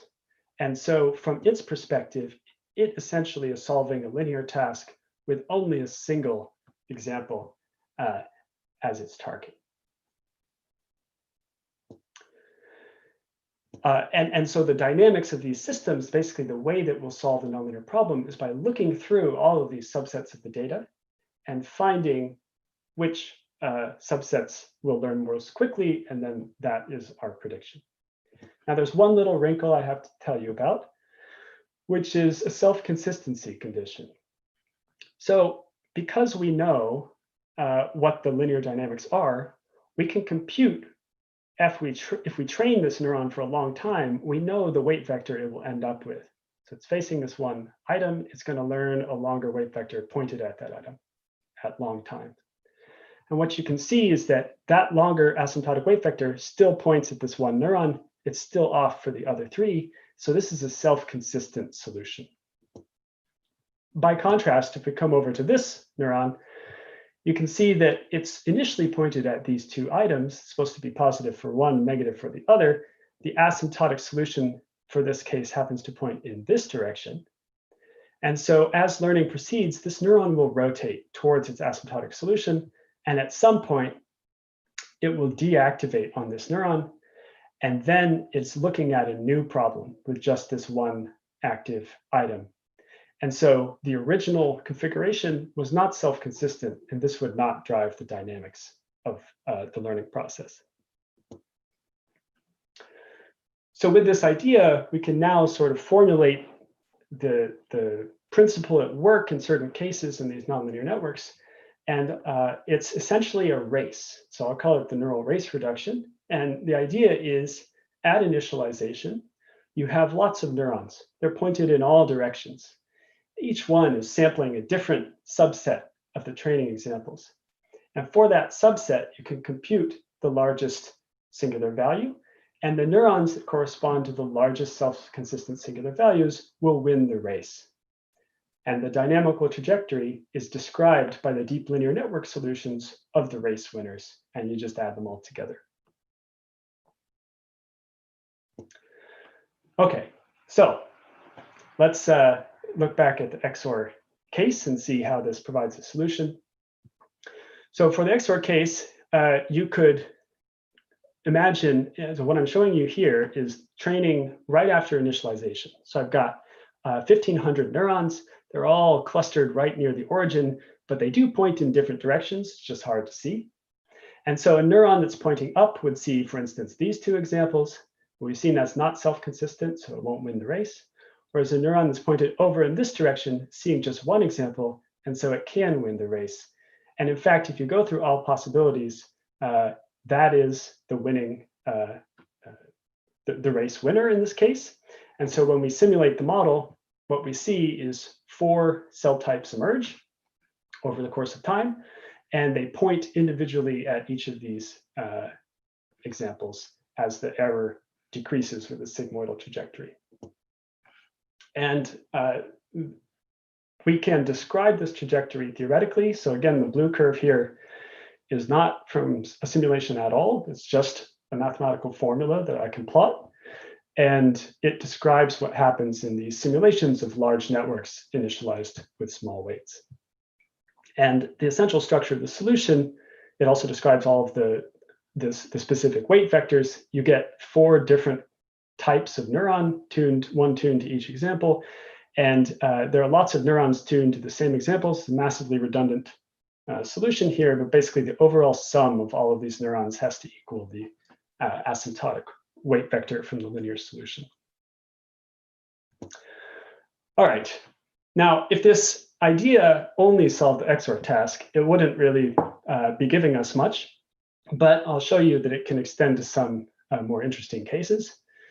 So here, for instance, I've taken the XOR problem, but I've just stretched the position of the different input examples. Some are closer to the origin now, and some are farther away. And so when we train this network, you see it still learns 4 classes of neuron, but now the learning trajectory is much more complex. It shows 4 separate stage-like transitions that combine to its whole trajectory. And again, we can describe this explicitly by stitching together all of these deep linear network solutions. So the message emerging from this is just that learning is faster for bigger outputs and for larger norm inputs in this case. There's another aspect of these solutions which I just want to highlight. Deep neural networks are quite an interesting model class because they care about how you initialize them. The knowledge that's in the network dramatically shapes how it learns. And so there is another class of nonlinear networks for which we can give exact descriptions of the learning curves. It's known as the neural tangent kernel. And the essential idea there is that is a network that's initialized with very large weights to start. And because of that, if you initialize it with large weights, essentially you have strong random features that are already there. And all you need to do is adjust the how you weight them together to perform any task. All right. So this is really, it's a kernel learning view, if you've seen that in machine learning. And so all I've done in these 2 different plots is shown you the difference between a network trained from small initial weights and from larger weights in this, what's called the lazy learning regime. And you can see that although the error decreases quickly in this lazy learning regime, the representation that you learn no longer seems to reflect the task that you're learning. And that is generally true. You just stay at whatever your random initialization was. Whereas the solutions I've just shown you describe what's known as the feature learning regime, where the representation is particularly matched to the task that you're learning. And it exhibits these sigmoidal transitions. All right, another property of these solutions that I want to turn to is their propensity to share structure. So if you're solving this slightly different task, here I have 2 input examples, which are labeled positive on the right-hand side, negative on the left-hand side. And I want to emphasize very strongly that you could solve this using the same setup as we had for the XOR task. You could point neurons at each of the individual examples. You have 4 cell classes. This would allow you to get 0 training error on the task. But you'll see that if you point in neurons in this direction, now you're sharing across both of these items. They're both supposed to be positive, and you're still aimed at both of them. So in this case, you manage to share structure across those 2 items. And in fact, when you run the dynamics, that is the solution that wins the race. So I think the neural race dynamics show why these networks tend to prefer abstracted and shared structure. It's because that allows them to share information across many examples, which means those neurons win the race. And so you can see that in this case, you get just 2 classes of neurons. It's completely collapsing across this irrelevant feature in X2. We can describe the dynamics, learn slightly faster. And if you use representational similarity analysis, you can see now that there's a 2x2 block here indicating that these 2 examples have identical internal representations, whereas in the XOR case, they have to individuate out into different internal representations. So the neural race dynamics favor shared structure. Now, what I've been plotting so far, these are simple cases in 2D. Everything I've told you works in arbitrary input dimensionality. I just can't plot it for you, but I can do 3D. So here's a case where we have shared structure in this ring of blue input examples, and then we have individual or exception structure in these red examples. And what you'll see is that the network shares where it can and individuates where it must, right? So these neurons are splitting the difference between the 2 blue items, and so they're exploiting some of that shared structure there. Whereas the red items have neurons aimed exactly at them, in order to pick up those exceptions. And yeah, so these dynamics, again, we can give exact or not exact, but fairly accurate descriptions for. You can see there's a slight inflection point here. That's because the solution is the sum of a bunch of different trajectories, one for learning the shared examples, which learns more quickly, and one for learning the single examples, which learn more slowly. Okay, so as an interim summary, I've introduced this idea of the neural race reduction. And it basically says that the way that you can think about the representations that these deep networks will learn is that at initialization, you've got tons of neurons. They're all looking at different subsets of input examples, and they're all racing each other. And because they undergo stage-like transitions, the ones that win the race really do dominate the solution. And the dynamics of those winning races lets you predict not only the final representation that the network would learn, but the trajectory that it would take to get there. Now, there are many technical conditions that are necessary for this reduction to be accurate. I've been showing you where it works. There are plenty of tasks where it won't work, for instance, ImageNet, right? So there's a lot more complexity to the dynamics that can happen, but for some tasks, as you see, and this can give you a very accurate description. I also just want to point out that I'm only talking about training error so far. Okay, so with this tool, now let's see if we can turn to some biological processing examples to understand the link between tasks and neural representations. So this is work with Timo Flesch, an amazing grad student between me and Chris Summerfield. And what Timo was interested in is contextual processing.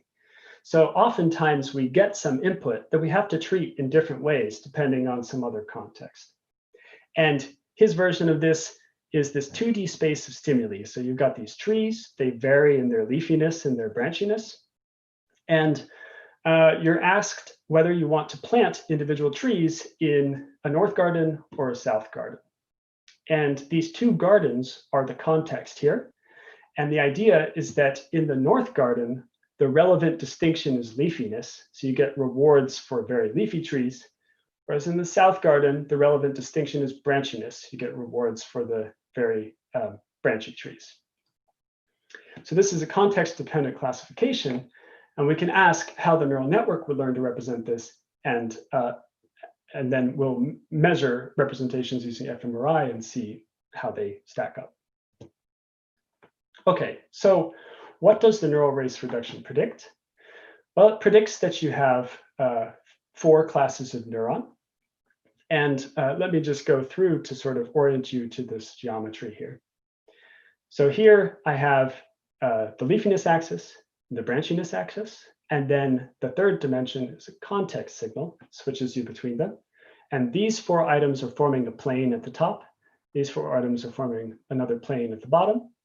And as you can see, there's the labels, which are indicated in the color. In the top plane, we're supposed to discriminate based on leafiness. And in the bottom plane, we're supposed to discriminate based on branchiness. The neural race prediction predicts that essentially you can share information across these similarly labeled items. So this neuron is pointing in between these 2 items. This neuron is pointing in between these 2 items. But there's no need to represent the irrelevant structure, right? So as we've seen, these networks typically throw away the structure they don't need. And so you'll only represent the relevant axis for the discrimination in each context respectively. And just to show you that in 3D, so you can see these 2 asymptotic weight predictions are pointing across one discrimination axis. These 2 are pointing across the other. So we have 4 neuron classes that solve this. And in orange, I'm showing the results of the simulation. And you can see that they align well with the asymptotic representation that these networks learn. This is one of those cases where the approximation is not perfect. It's approximate, and that's because there are essentially multiple race winners that have very similar singular values. And so they influence the dynamics slightly, but you can see that still the asymptotic predictions are pretty good in this particular case. So that is a really toy example, but hopefully it gives you some insight into the sorts of representations that these networks would use to solve this task. And Timo wanted to know if these insights would scale up to larger neural networks with more interesting input structures. I had sort of abstracted this out to just 8 inputs, but he went and looked at it systematically. So now we have a bunch of different inputs translated across X and Y. We're feeding it to this just standard neural network with rectified linear units. And what we can do then is train the network on the task and then use multidimensional scaling to project down the hidden representations for different items and see what the geometry looks like in 3D approximately. So just to orient you to these different possibilities that we might see, here the color is indicating translation along one dimension, the size is indicating position on the other dimension, and the box color is whether you're doing task A or task B. So at the level of the inputs, what you get is now 2 parallel planes. So the orange ones are above the blue ones. And I was just in the simplified version I was showing you before, sort of taking the extremes, but now we have these grids, 2 parallel grids. And the prediction from the neural race reduction is that you will end up with orthogonal parallel coding for this situation where you basically compress the irrelevant axis. So you can see in one context, all we care about is one dimension, and in the other context, all we care about is the other. There are other possibilities. You could have done this with a representation where you reformatted things into the response dimension, where you had 2 parallel planes, or you could have preserved both of the dimensions, but just sort of rotated the top one 90 degrees. That would be another version of this concept. But when you looked in what the neural network does using sort of standard training parameters, you can see that it looks like this orthogonal case. It's compressing the irrelevant information and cleaving apart into these sort of plus-like shape. And so next, Timo scanned a bunch of human subjects and did searchlight analysis to look for these different representational geometries in the brain while they were doing this task. And so first, I'll draw your attention over here. If we look in primary visual cortical areas, what he saw was essentially the input structure we were expecting. 2 approximately parallel planes separated by context. And this is just saying the input did reflect the structure that we assumed in this task. But now when we look at other regions of the brain, in particular PFC and parietal cortices, we see a very different representation where you sort of compressed the relevant information and you have this characteristic plus-like shape. And that is, again, what was predicted by the neural race reduction and by these neural network simulations. Now, I just want to caveat this by saying that what I'm showing you here is the results of just comparing. So basically, this is not just MDS run directly on the fMRI data. We first fit those 4 models I described earlier, and then reconstruct the MDS from what those fits can explain using cross-validation. So anyway, there's lots of details here, but there could be other things that these brain areas are representing, but at least it does appear that there's less of this full grid in these areas than in visual cortex. So this is some evidence that this might be the mechanism here. So just to wrap up, I've shown you that contextual processing is a simple example where we can get some insight into how these nonlinear networks would compute this. And they do it through a combination of making their the weight vectors orthogonal to the irrelevant dimensions they don't need, and also placing irrelevant information in the off region of their ReLU nonlinearity. So that's a suppression by nonlinear filtering, sort of reminiscent of theories of attention that posit gain control. And I think the geometry that I've shown you is, in fact, quite a common one in the tasks that we use, because we like to design cognitive tasks such that they have some element of nonlinearity. So it can, for instance, describe various spatial attention paradigms. Here, the two dimensions now, instead of being leafiness and branchiness, it's position 1 and position 2. And the spatial attention cue is providing the role of context. And then geometrically, the situation looks pretty much identical to the geometry that I told you before. We'll understand how the network solves it. Again, it will do essentially a nonlinear filtering operation to remove the irrelevant side of the input. You can also consider tasks like contextual evidence accumulation tasks, where monkey is seeing dots that are drifting to the right or to the left. So there's a motion cue, but there's also a color cue. So some fraction of the dots are colored red and some fraction are colored green. And you can ask the monkey to either make the discrimination on the basis of color or on the basis of motion. And again, this adds the temporal aspect of recurrent integration, but at a high level has, again, the same structure of different classification boundaries depending on the task that you're performing. So I think hopefully this perspective will let us test whether these principles do describe neural representations in a range of domains. All right, so just to wrap up, I've shown you that learning dynamics in nonlinear deep networks can be approximately described using this neural race reduction. And that gives us, it's nice to have the mathematical solutions, but I think also very valuable is the intuition it provides us into why these networks find the solutions they do. And the idea is fairly simple. It's just that at initialization, different neurons are looking out at different subsets of the data, and whichever ones happen to see a subset of data that cause them to learn quickly will be the ones that dominate the solution. And I've shown how these dynamics can favor shared structure and essentially have a bias towards abstraction. If you don't need to represent a distinction, they won't. And we saw it in this case where it collapsed the two red items into the same representation, and we collapsed these two blue items into the same representation. And finally, I think that this approach will give us some ways of testing this principle. I mean, it's a candidate hypothesis that links task geometry to internal representations. And I think it's interesting because it blends together many aspects of the structure. So we needed to be using ReLU neurons. That was part of the architecture. We needed to be using gradient descent. It's an assumption about the learning algorithm.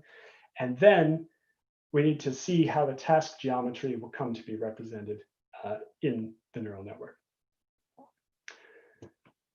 If you're interested in more, most of what I talked about is not published, but the deep linear network aspects are in these first two references. There's a bit about the nonlinear race idea in this paper and a recent perspective piece. So let me wrap up just by acknowledging Chris Summerfield and Timo Flesch. Timo did all of the fMRI work, and Hannah Sheehan, who's been working with me on these dynamical solutions. And I would like to thank support from the Wellcome Trust and CFAR. I'm very happy to take your questions. Fantastic, brilliant talk. I very much enjoyed it. How it came together in the end was just brilliant. Okay, so there's a question in the chat that says, does the learning of, in quotes, shared structure versus, in quote, exceptions make predictions about which features will be easier to generalize over when new exemplars are presented to the network?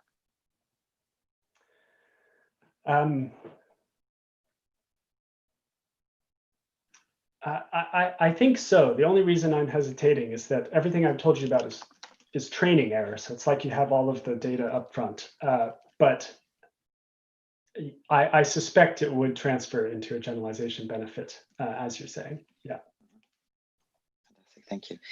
I have a question for you. I'll just sneak my own question in, which is good. I was curious, is there any, well, when you train the networks and you show that they discard, they don't learn exemplars, but they discard a lot of unnecessary structure, is that, but there's no regularizer in the network that where you would do an L1 or L2 or something on it that would force these reduced solutions. Is that correct? Yeah, that's right. It's quite beautiful. It's all in the dynamics and the starting position. So if you start with small weights, initially the network doesn't have a strong propensity towards any representation, and so what emerges is the representation I've been describing, and it, as you're saying, looks like the representation you might expect if you had a regularizer. So another way of framing this would have been saying this is a window into the implicit regularization that gradient descent confers. It's actually a combination of gradient descent and the architecture and the initialization. And you can get completely different results if you just initialize your networks with larger weights. It totally changes everything. You go to the neural tangent kernel regime. It's amazing. That's really cool. I have a second. I'm not sure that. So we only had one question in the chat, which makes me suspicious of the chat not working, because the talk was very accessible. So I have another question. How does the neural race dynamics that you describe? Oh, here we are. But I'll ask my question anyway. So how does it relate to the lottery hypothesis in more classic deep nets when you say that? Yeah. So the lottery ticket hypothesis, I think, is a version. It's a version of this. It's basically the idea that at initialization, you just get lucky and some neurons happen to be doing the right thing. I think these are closely related. The only potential difference is that there is a period of reorganization at the beginning of this neural race. So all of the inconsistent solutions basically destroy themselves. So there is a period of reconfiguration. It's not the case that the neurons are sort of statically following their determined initial partitioning of the data sets, and those can eventually learn. So basically I'm saying I think it's essentially the same, except this allows for some reorganization at the beginning. Mm-hmm. Great. Now questions are pouring in. So I'll sneak one question before it's 10 past. Is it shown that min norm initializations always lead to better generalization and less complexity? Always is a tricky one, though. Yeah, once always is in there, the answer is no. Yeah, so there's the no free lunch theorem, which says that no regularization outperforms any other one averaged across all data sets. But let me just say there's a huge but there, which is for naturalistic tasks, I think it's probably safe to say that you would kind of prefer these lower norm solutions. They tend to correspond to simpler functions, and there's lots of results showing that according to various metrics, the complexity of the function a network represents is bounded by the norm of its weights. So in some sense, if you know that you're interested in simple functions, then maybe the answer is a qualified yes. Yeah. Fantastic. Thank you very much. I'll hand back to you, Andrew, to introduce Kalanit. Thank you very much again. All right. So next up, it's my pleasure to introduce Professor Kalanit Grillspector. Kalanit directs the Vision and Perception Neuroscience Lab at Stanford University, where she's done fundamental work on a variety of questions in human visual perception. And she's going to tell us about human visual cortex as a window into the developing brain. Take it away. Hi, good morning. It's bright and early here in California. And I'm going to shift gears a little bit and talk more about experimental data than the previous presentations. And before I begin, I'd like to acknowledge the hard work of all these people who participated in the research that I'm going to be describing. And in particular, I'd like to highlight the contribution of Vaidehi Natu, Marissa Nort, and Jesse Gomez, who spearheaded the projects that I'm going to be describing today. So recognizing faces and reading words is important for our everyday lives. And as adults, we do it very easily in a fraction of a second. However, this ability greatly develops throughout the lifespan from childhood to adulthood. Visual recognition is supported by neural computations in ventral temporal cortex, or VTC. This is supported both by large-scale distributed representation that code a multitude of category representations. In addition, there are clustered regions for a handful of ecologically relevant categories that also represent particular stimuli. And these regions are particularly important because they're causally involved in the recognition of their respective categories. For example, stimulating a face-selective patch results in specific deficits in face recognition. So I'll be describing today several category selection regions in the ventral stream. We define these regions by their locations and their selectivity. For example, in a structure called the occipital temporal sulcus shown here, we have two regions that are selective for words, meaning they respond much more strongly for words compared to other categories. We define the level of preference with this index called selectivity, which indicates how much the mean response to the preferred category is different from the mean response to the non-preferred categories. We usually quantify it in units of standard deviations, and our typical threshold is that the response to the preferred categories is 3 standard deviation away from the non-preferred categories. So for words, we have 2 patches, the POTS words and the MOTS words. There's another category selective regions on the OTS. This one is selective for bodies and body parts compared to other categories. On the lateral aspect of the fusiform gyrus, there are 2 patches that are selective for faces as a response for faces more than other object categories. One in the posterior fusiform gyrus called P-fused faces, and another one more anteriorly called M-fused faces. 2 centimeters more medially on a structure called the collateral sulcus, there is a COS places, which responds more strongly to places compared to other regions, to other categories. And these category selective regions are a particularly appealing model for studying the development of category selective representations for 2 reasons. First, we can identify these regions within individual brain and show them on their native anatomy, and these are detectable even in our youngest participants who are 5 and 6 years old.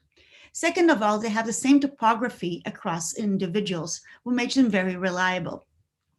So this gives us unprecedented precision to measure development within individual participants at a resolution of millimeters. So today I'm going to present 2 kinds of data addressing both structural and functional development in human visual cortex. So the first question I'm going to ask is, how does ventral temporal cortex structurally develop from age 5 to adulthood? A prominent structural development that has been documented by many studies is that cortex appears to thin from childhood to adulthood. And we replicate this finding in our category selective regions, as we see that in all of these category selective regions, cortex is thicker in 5 to 9-year-olds as compared to 22 to 28-year-olds. So one can ask, what happens in the underlying structures that leads to this apparent cortical thinning? One idea is that throughout development, brain prunes unnecessary neurons, synapses, and connections, and this pruning leads to tissue loss, which then leads to cortical thinning. However, other data suggested that development actually is involved with substantial growth of synapses, dendritic arbors, and myelin. And myelin is particularly interesting because it changes the contrast between white and gray matter, and therefore it could affect the estimation of where the cortical boundary is, and consequently cortical thickness. These theories, as I'm presenting them, have been proposed by looking at histological data in postmortem animal brains. So the question is, how can we distinguish between these hypotheses using in vivo imaging in human beings? So what we did is leverage new quantitative MRI measurements to test developmental changes to cortical tissue during development. And today I'm going to show you a metric called T1 relaxation. And we like T1 relaxation for 2 reasons. One, it is metric units in seconds, meaning it's absolute and objective way to compare across individuals same way that you would compare somebody's temperature across people. Second, T1 relaxation is inversely related to the macromolecular tissue volume, meaning that regions that are more tissue dense will have lower T1 values than regions that are less tissue dense. So to give you an intuition of T1, here's a coronal section illustrating a T1 map. If you look at the ventricle, which is mostly fluid, you can see that it has a long T1 of around 4 seconds. In contrast, if you look at the white matter, which is heavily myelinated, you have a short T1, which is around 0.9 seconds.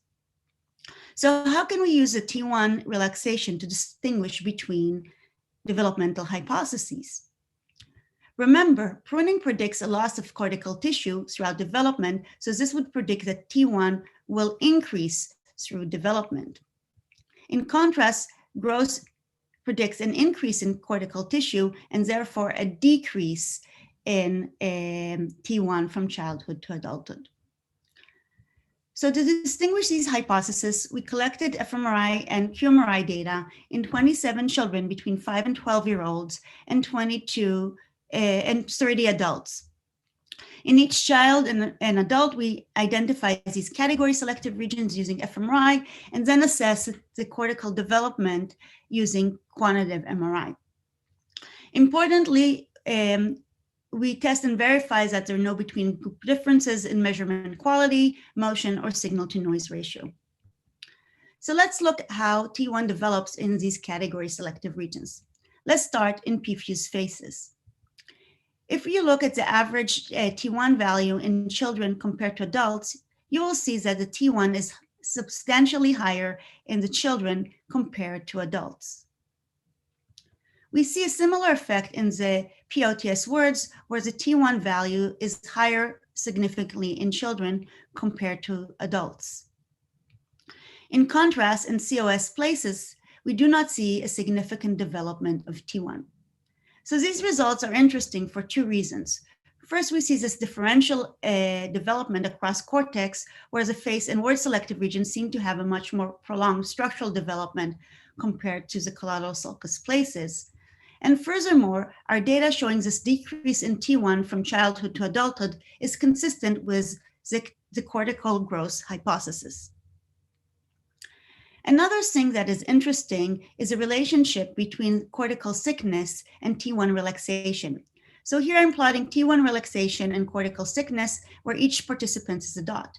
And you can see that participants that have higher T1 value also have thicker cortex. So we see this really tight coupling between cortical thickness and T1, suggesting that these decreases in T1 may affect the observed thickness of cortex.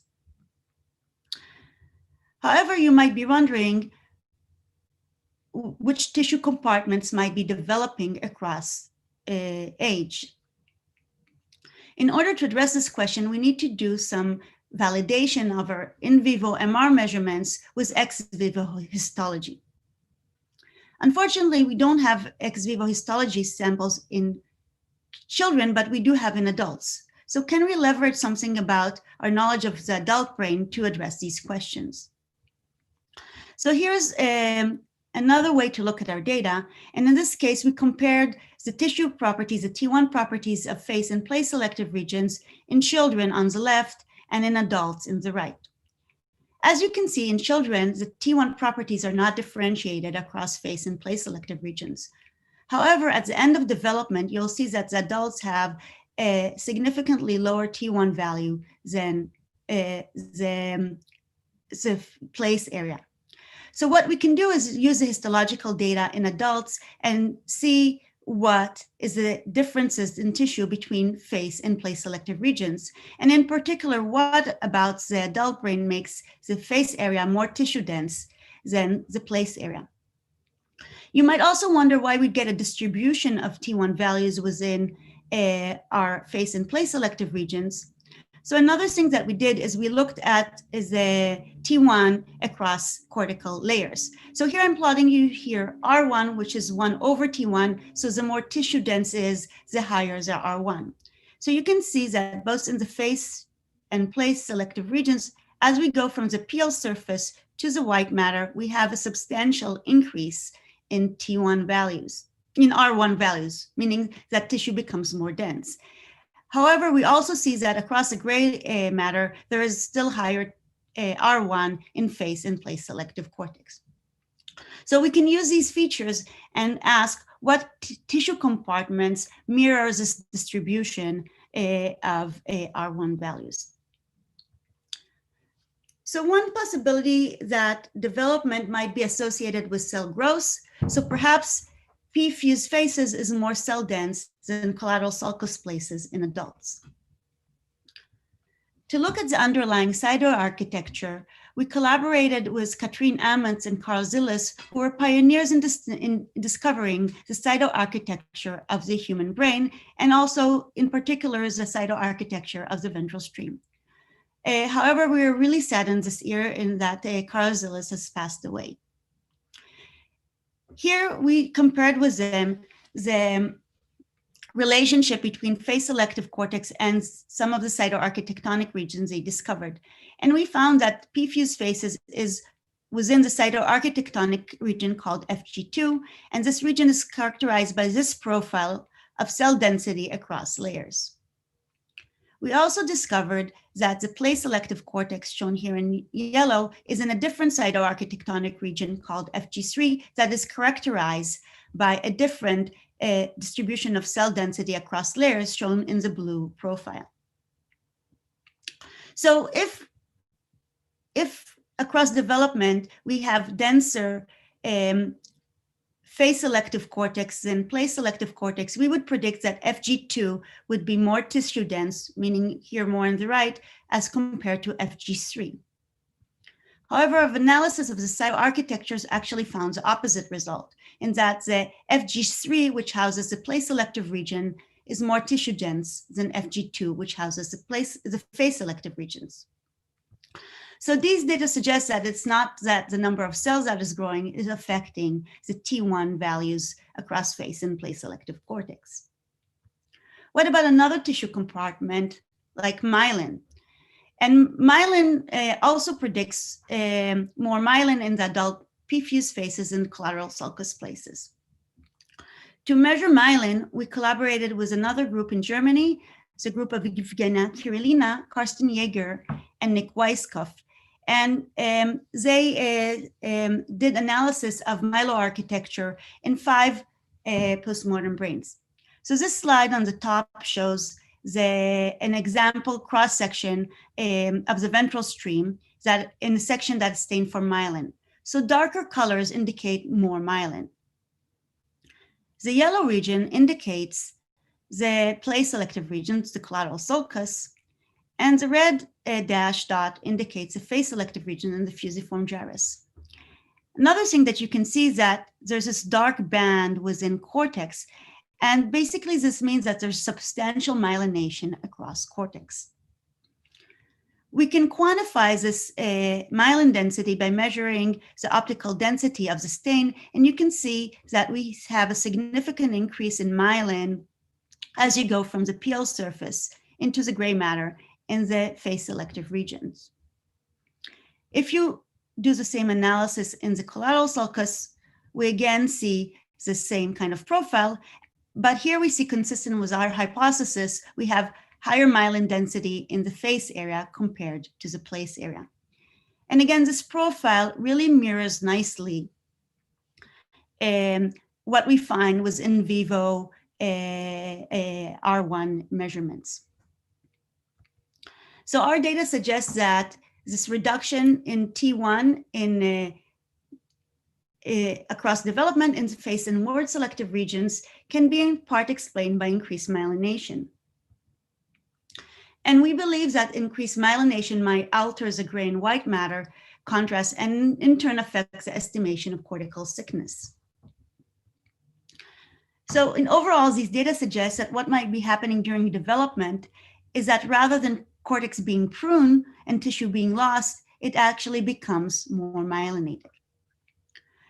We heard a lot of talks earlier talking about neural networks and functional selectivity. And you might wonder how these structural developments and tissue properties might relate to function.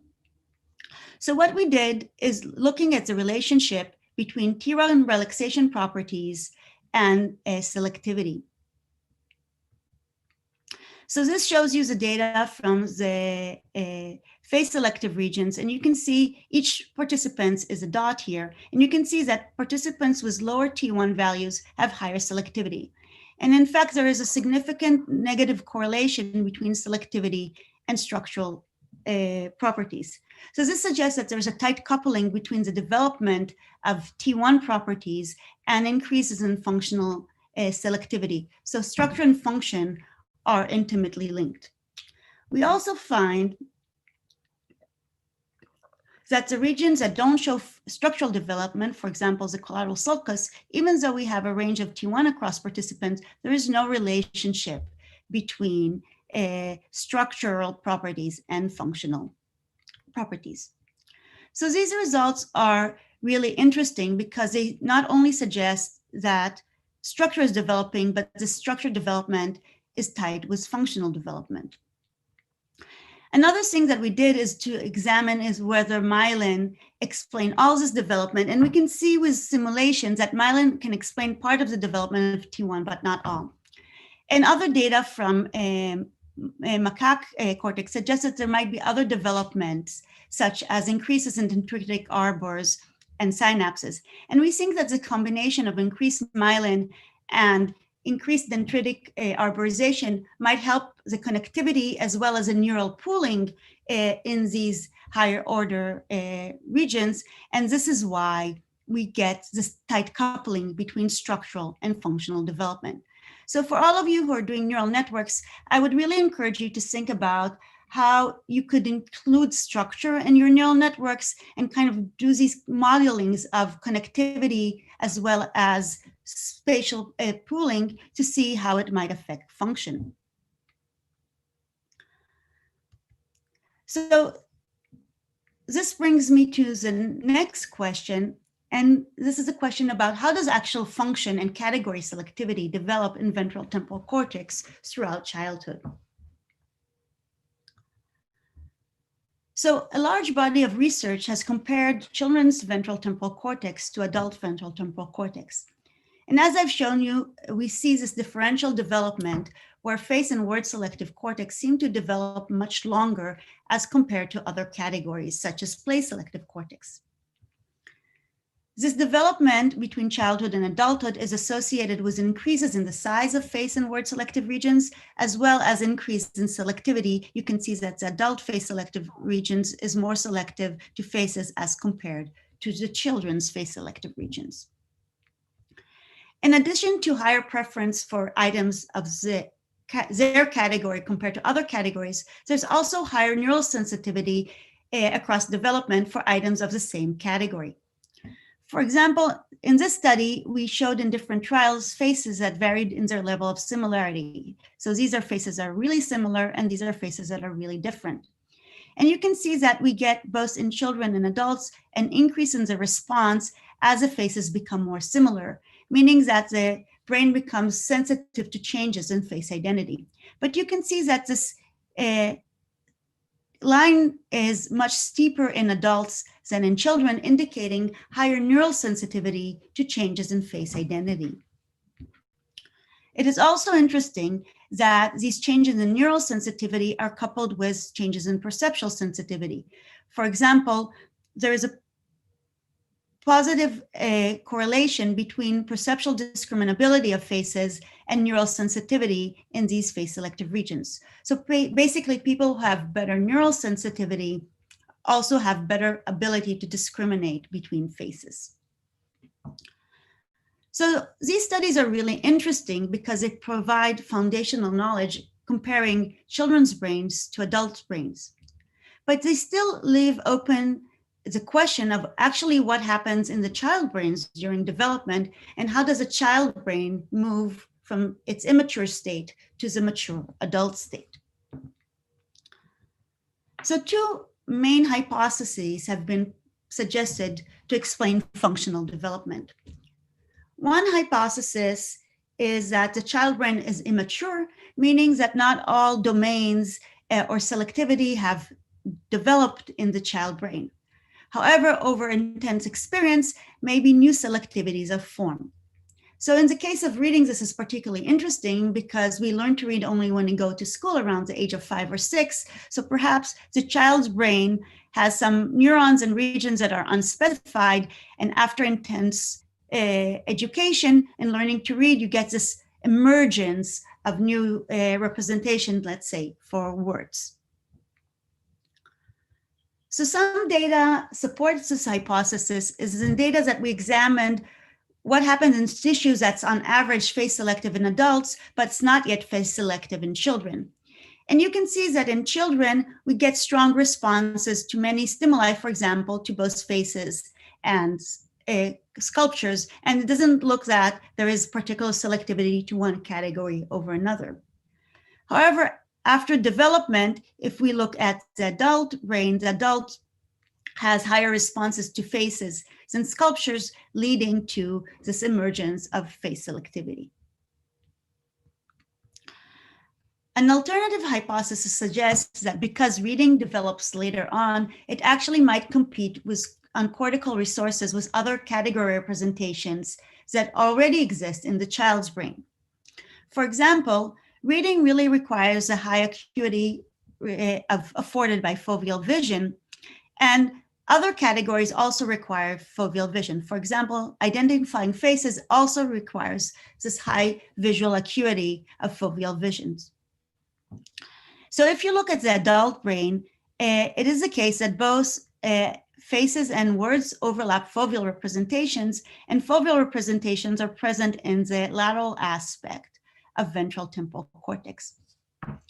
So researchers like Stan DeHaan and Marlene Berman suggest that there is competition on foveal resources between face and word selective regions in the lateral VTC.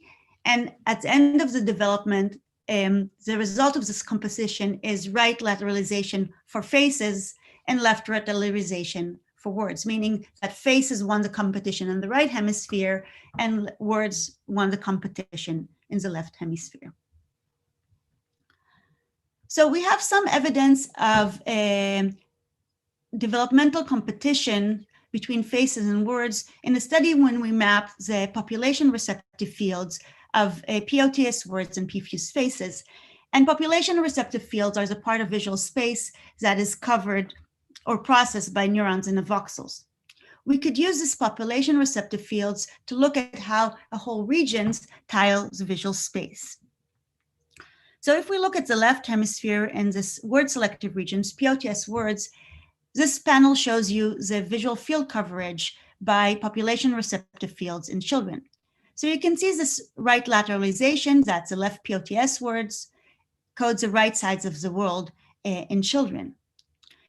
However, with development, we see that the coverage of the visual field is greatly changing. And in fact, there's much more pronounced coverage in adults close to the center of the gaze compared to children. So we call this that an increase in the foveal bias in adults. If we look at the right hemisphere, again in the POTS words, what we see is now a left contralateral representation that actually begins with a foveal bias in children, but actually by the end of the development, we have a repulsion and there is less foveal bias in adults. So we have this hemispheric asymmetry where we have increased foveal bias in the left hemisphere, but decreased foveal bias in the right hemisphere. If we look at the right hemisphere for the face selective regions, it is foveally biased already in children. However, this foveal bias greatly increases by adulthood. However, if we look at the left hemisphere, we see this repulsion, whereas this foveal bias in the face selective region diminishes by adulthood. So this is really interesting because it shows this push-pull between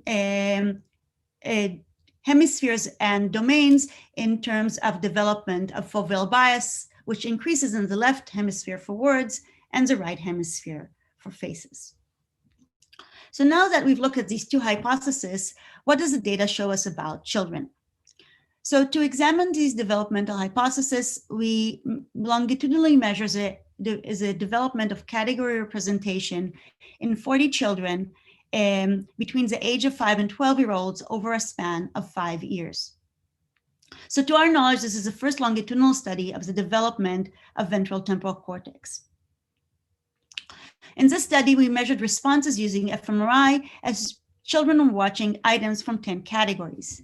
These includes numbers, words, limbs, bodies, adult and child faces, cars, guitars, houses, and corridors. We calibrated the images for level properties across categories, and we did stringent quality controls to only include sessions with minimal motion and which participants had high performance. So after these quality controls, we have data from 29 children for which we have longitudinal data for up to 5 years. And I'm going to show you data from a total of 128 functional sessions.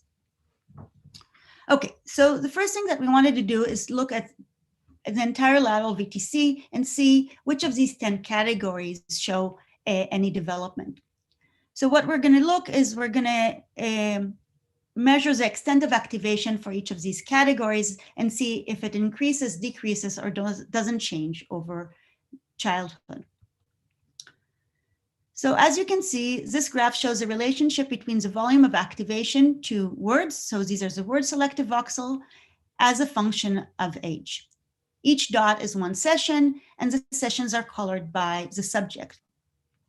As you can see, the extent of word selective activation increases substantially from age 5 to 17.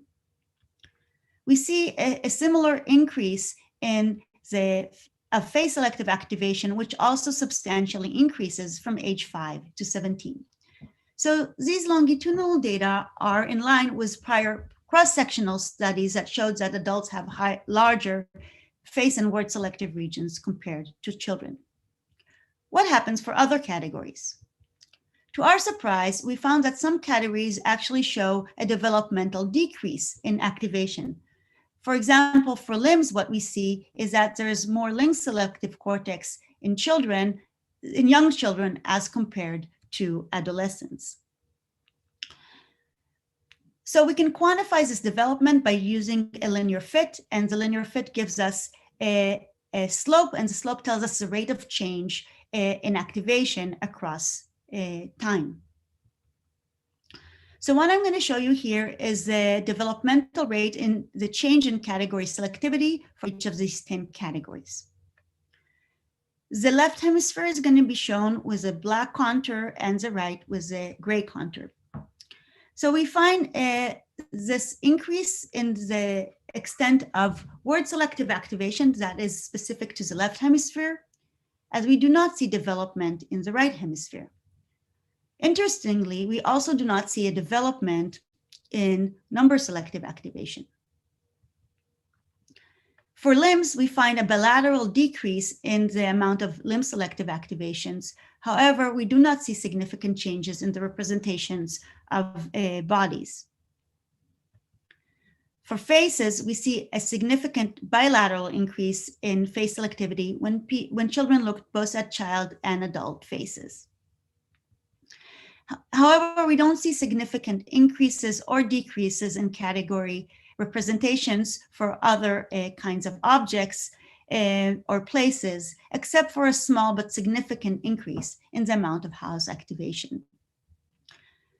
So these data are really interesting because they show this differential development of category selectivity across ventral temporal cortex, where some categories increase in size and some categories decrease in size, and these increases or decreases can be also hemisphere specific.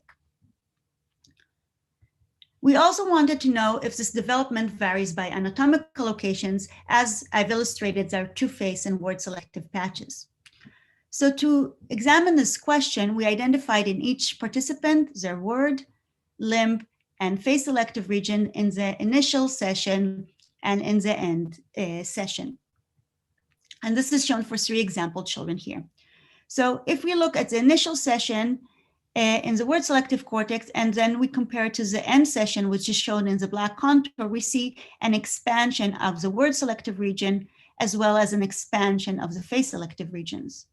However, we see the significant shrinkage of the limb selective region that is much bigger, as shown in yellow in the first session, compared to the end session, shown here in black. And we can quantify this development of these category clustered selective regions. And we see, again, this bilateral decrease in limb selectivity on the OTS.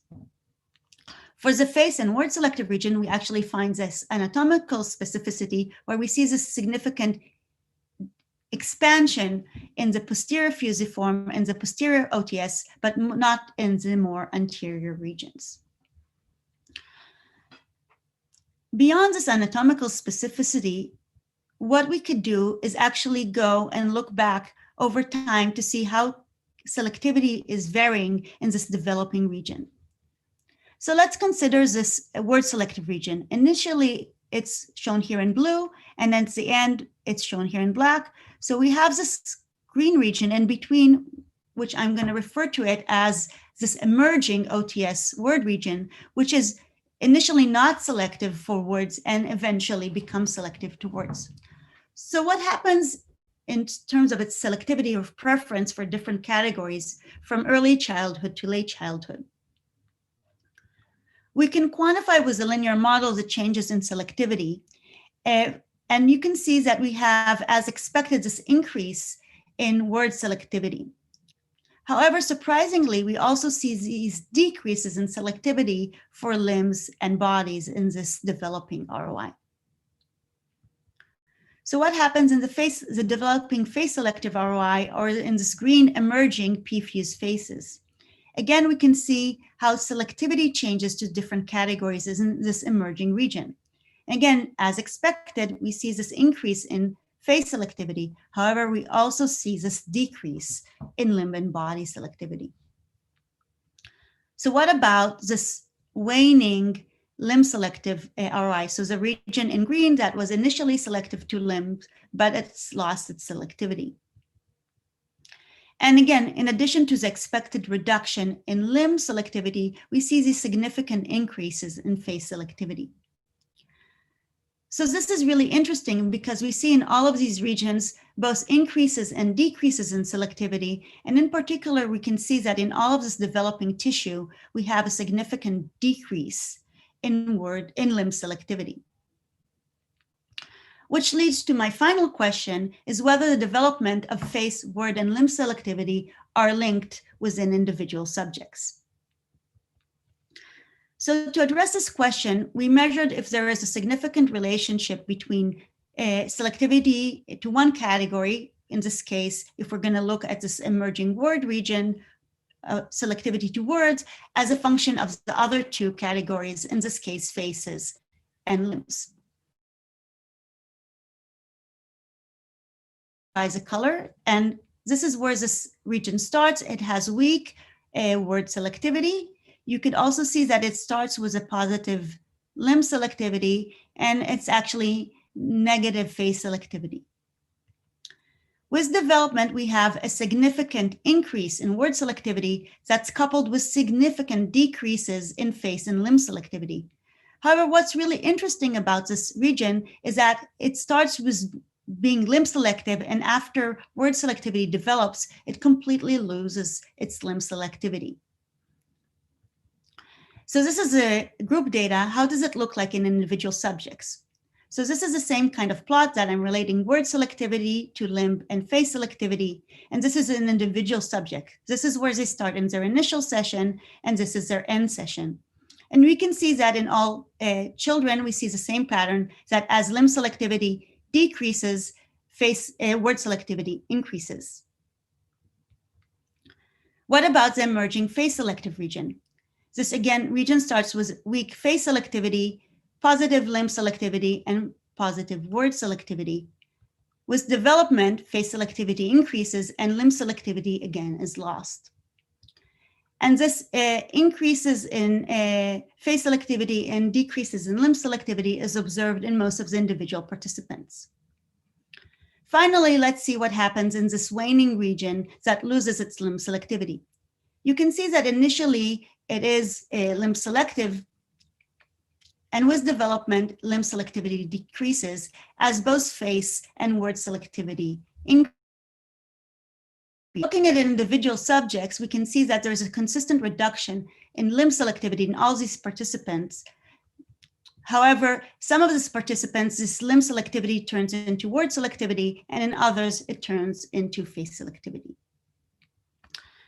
So to wrap up, the second part of my talk illustrated that childhood development is not only associated with growth and increase in category selectivity, but also with a loss of selectivity. And in particularly, our data provides evidence for this idea of cortical recycling of category selectivity. And in particular, limb selectivity is being recycled into both word and face selectivity. So why might this cortical recycling happen? So we hypothesize that cortical recycling during childhood development might reflect an adjustment to changing visual demands and frequently of visual stimuli that are socially and communicatively important. So this can already be seen in the looking patterns of babies that change across lifespans. While young babies look a lot at faces, as babies learn to manipulate objects, they look more at hands by the time that they're 2-year-olds. We think that this might continue throughout the lifespan, and later in childhood, other visual stimuli and tasks might become more relevant, for example, learning to read, and this might lead to cortical recycling during childhood. And finally, it would be really important to determine if there's a critical period during development in which cortical recycling can happen, or if it occurs throughout the lifespan. So thank you for your attention, and I'm going to finish here. Thank you so much. Absolutely fascinating data. So we have many questions. To start, have children who have been raised bilingual been looked at? So we haven't looked at it specifically, but we do think that this cortical recycling might extend to other domains in a typical experience. So one of the questions, for example, if you consider maybe deaf people who use sign language, and in that case, the hands might be really prominent for communication, one hypothesis might be that they might have an overrepresentation of hands in the ventral stream compared to typically hearing people. So we haven't looked at it specifically yet, because this is all very new coming out of my lab, but this seems like something that would be worthwhile looking into. Mm-hmm. Isn't the lack of change in place selectivity surprising, given children's greatly increasing experience with multiple locations outside the home? So this is really a good question, and we're still looking at this. So there might be multiple reasons for that.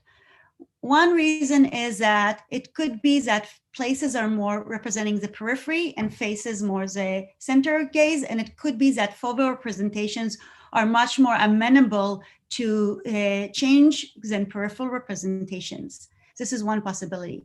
The second possibility is that this might be developing much earlier, and we haven't looked at young enough participants, so it might be worthwhile looking at younger kids. The third thing is that we might need a different kind of task to look at development of place selectivity. So in our task, it's a passive task, it's an oddball task. It really does not require navigation, but maybe if we had a task that required figuring out space and navigating, we would still see developments in the child's brain. Right. Okay, sorry, there's so many. I'm trying to sift through them here. Okay, so we have a detailed question.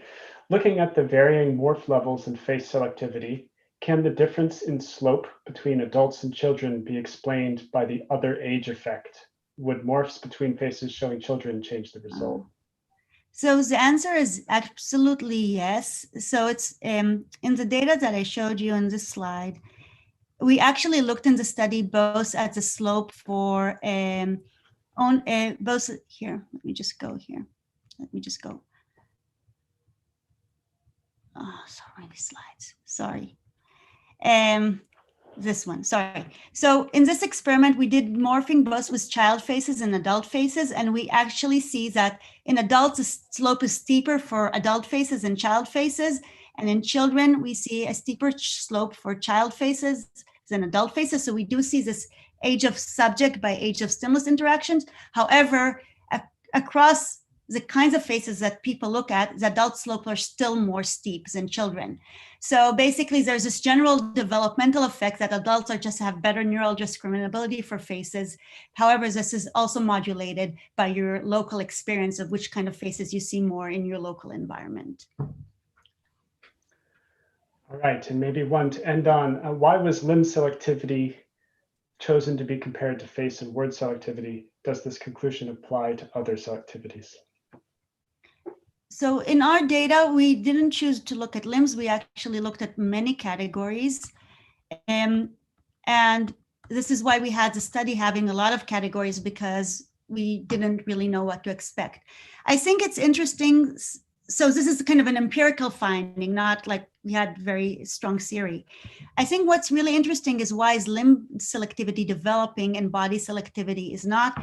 And we think it's really about communication, that there's a lot of communicative information that might be useful for children in young age. And also they might actually need to look at their limbs when they're writing or manipulating object. And as you grow up, you just don't need to look at it. It's kind of like, you know, when you learn to read, you have to read it out loud. And then one day you have this aha moment to say, oh, I can read without having to say that. So it might be the same like when you ride a bike, you have to look at your feet in order to ride it, but then you no longer need to look at your limbs so much. Right. Okay, well, thank you very much for that beautiful talk. This concludes today's session of the Oxford Autumn School. Thank you for being with us, everyone who attended, and we'll see you tomorrow.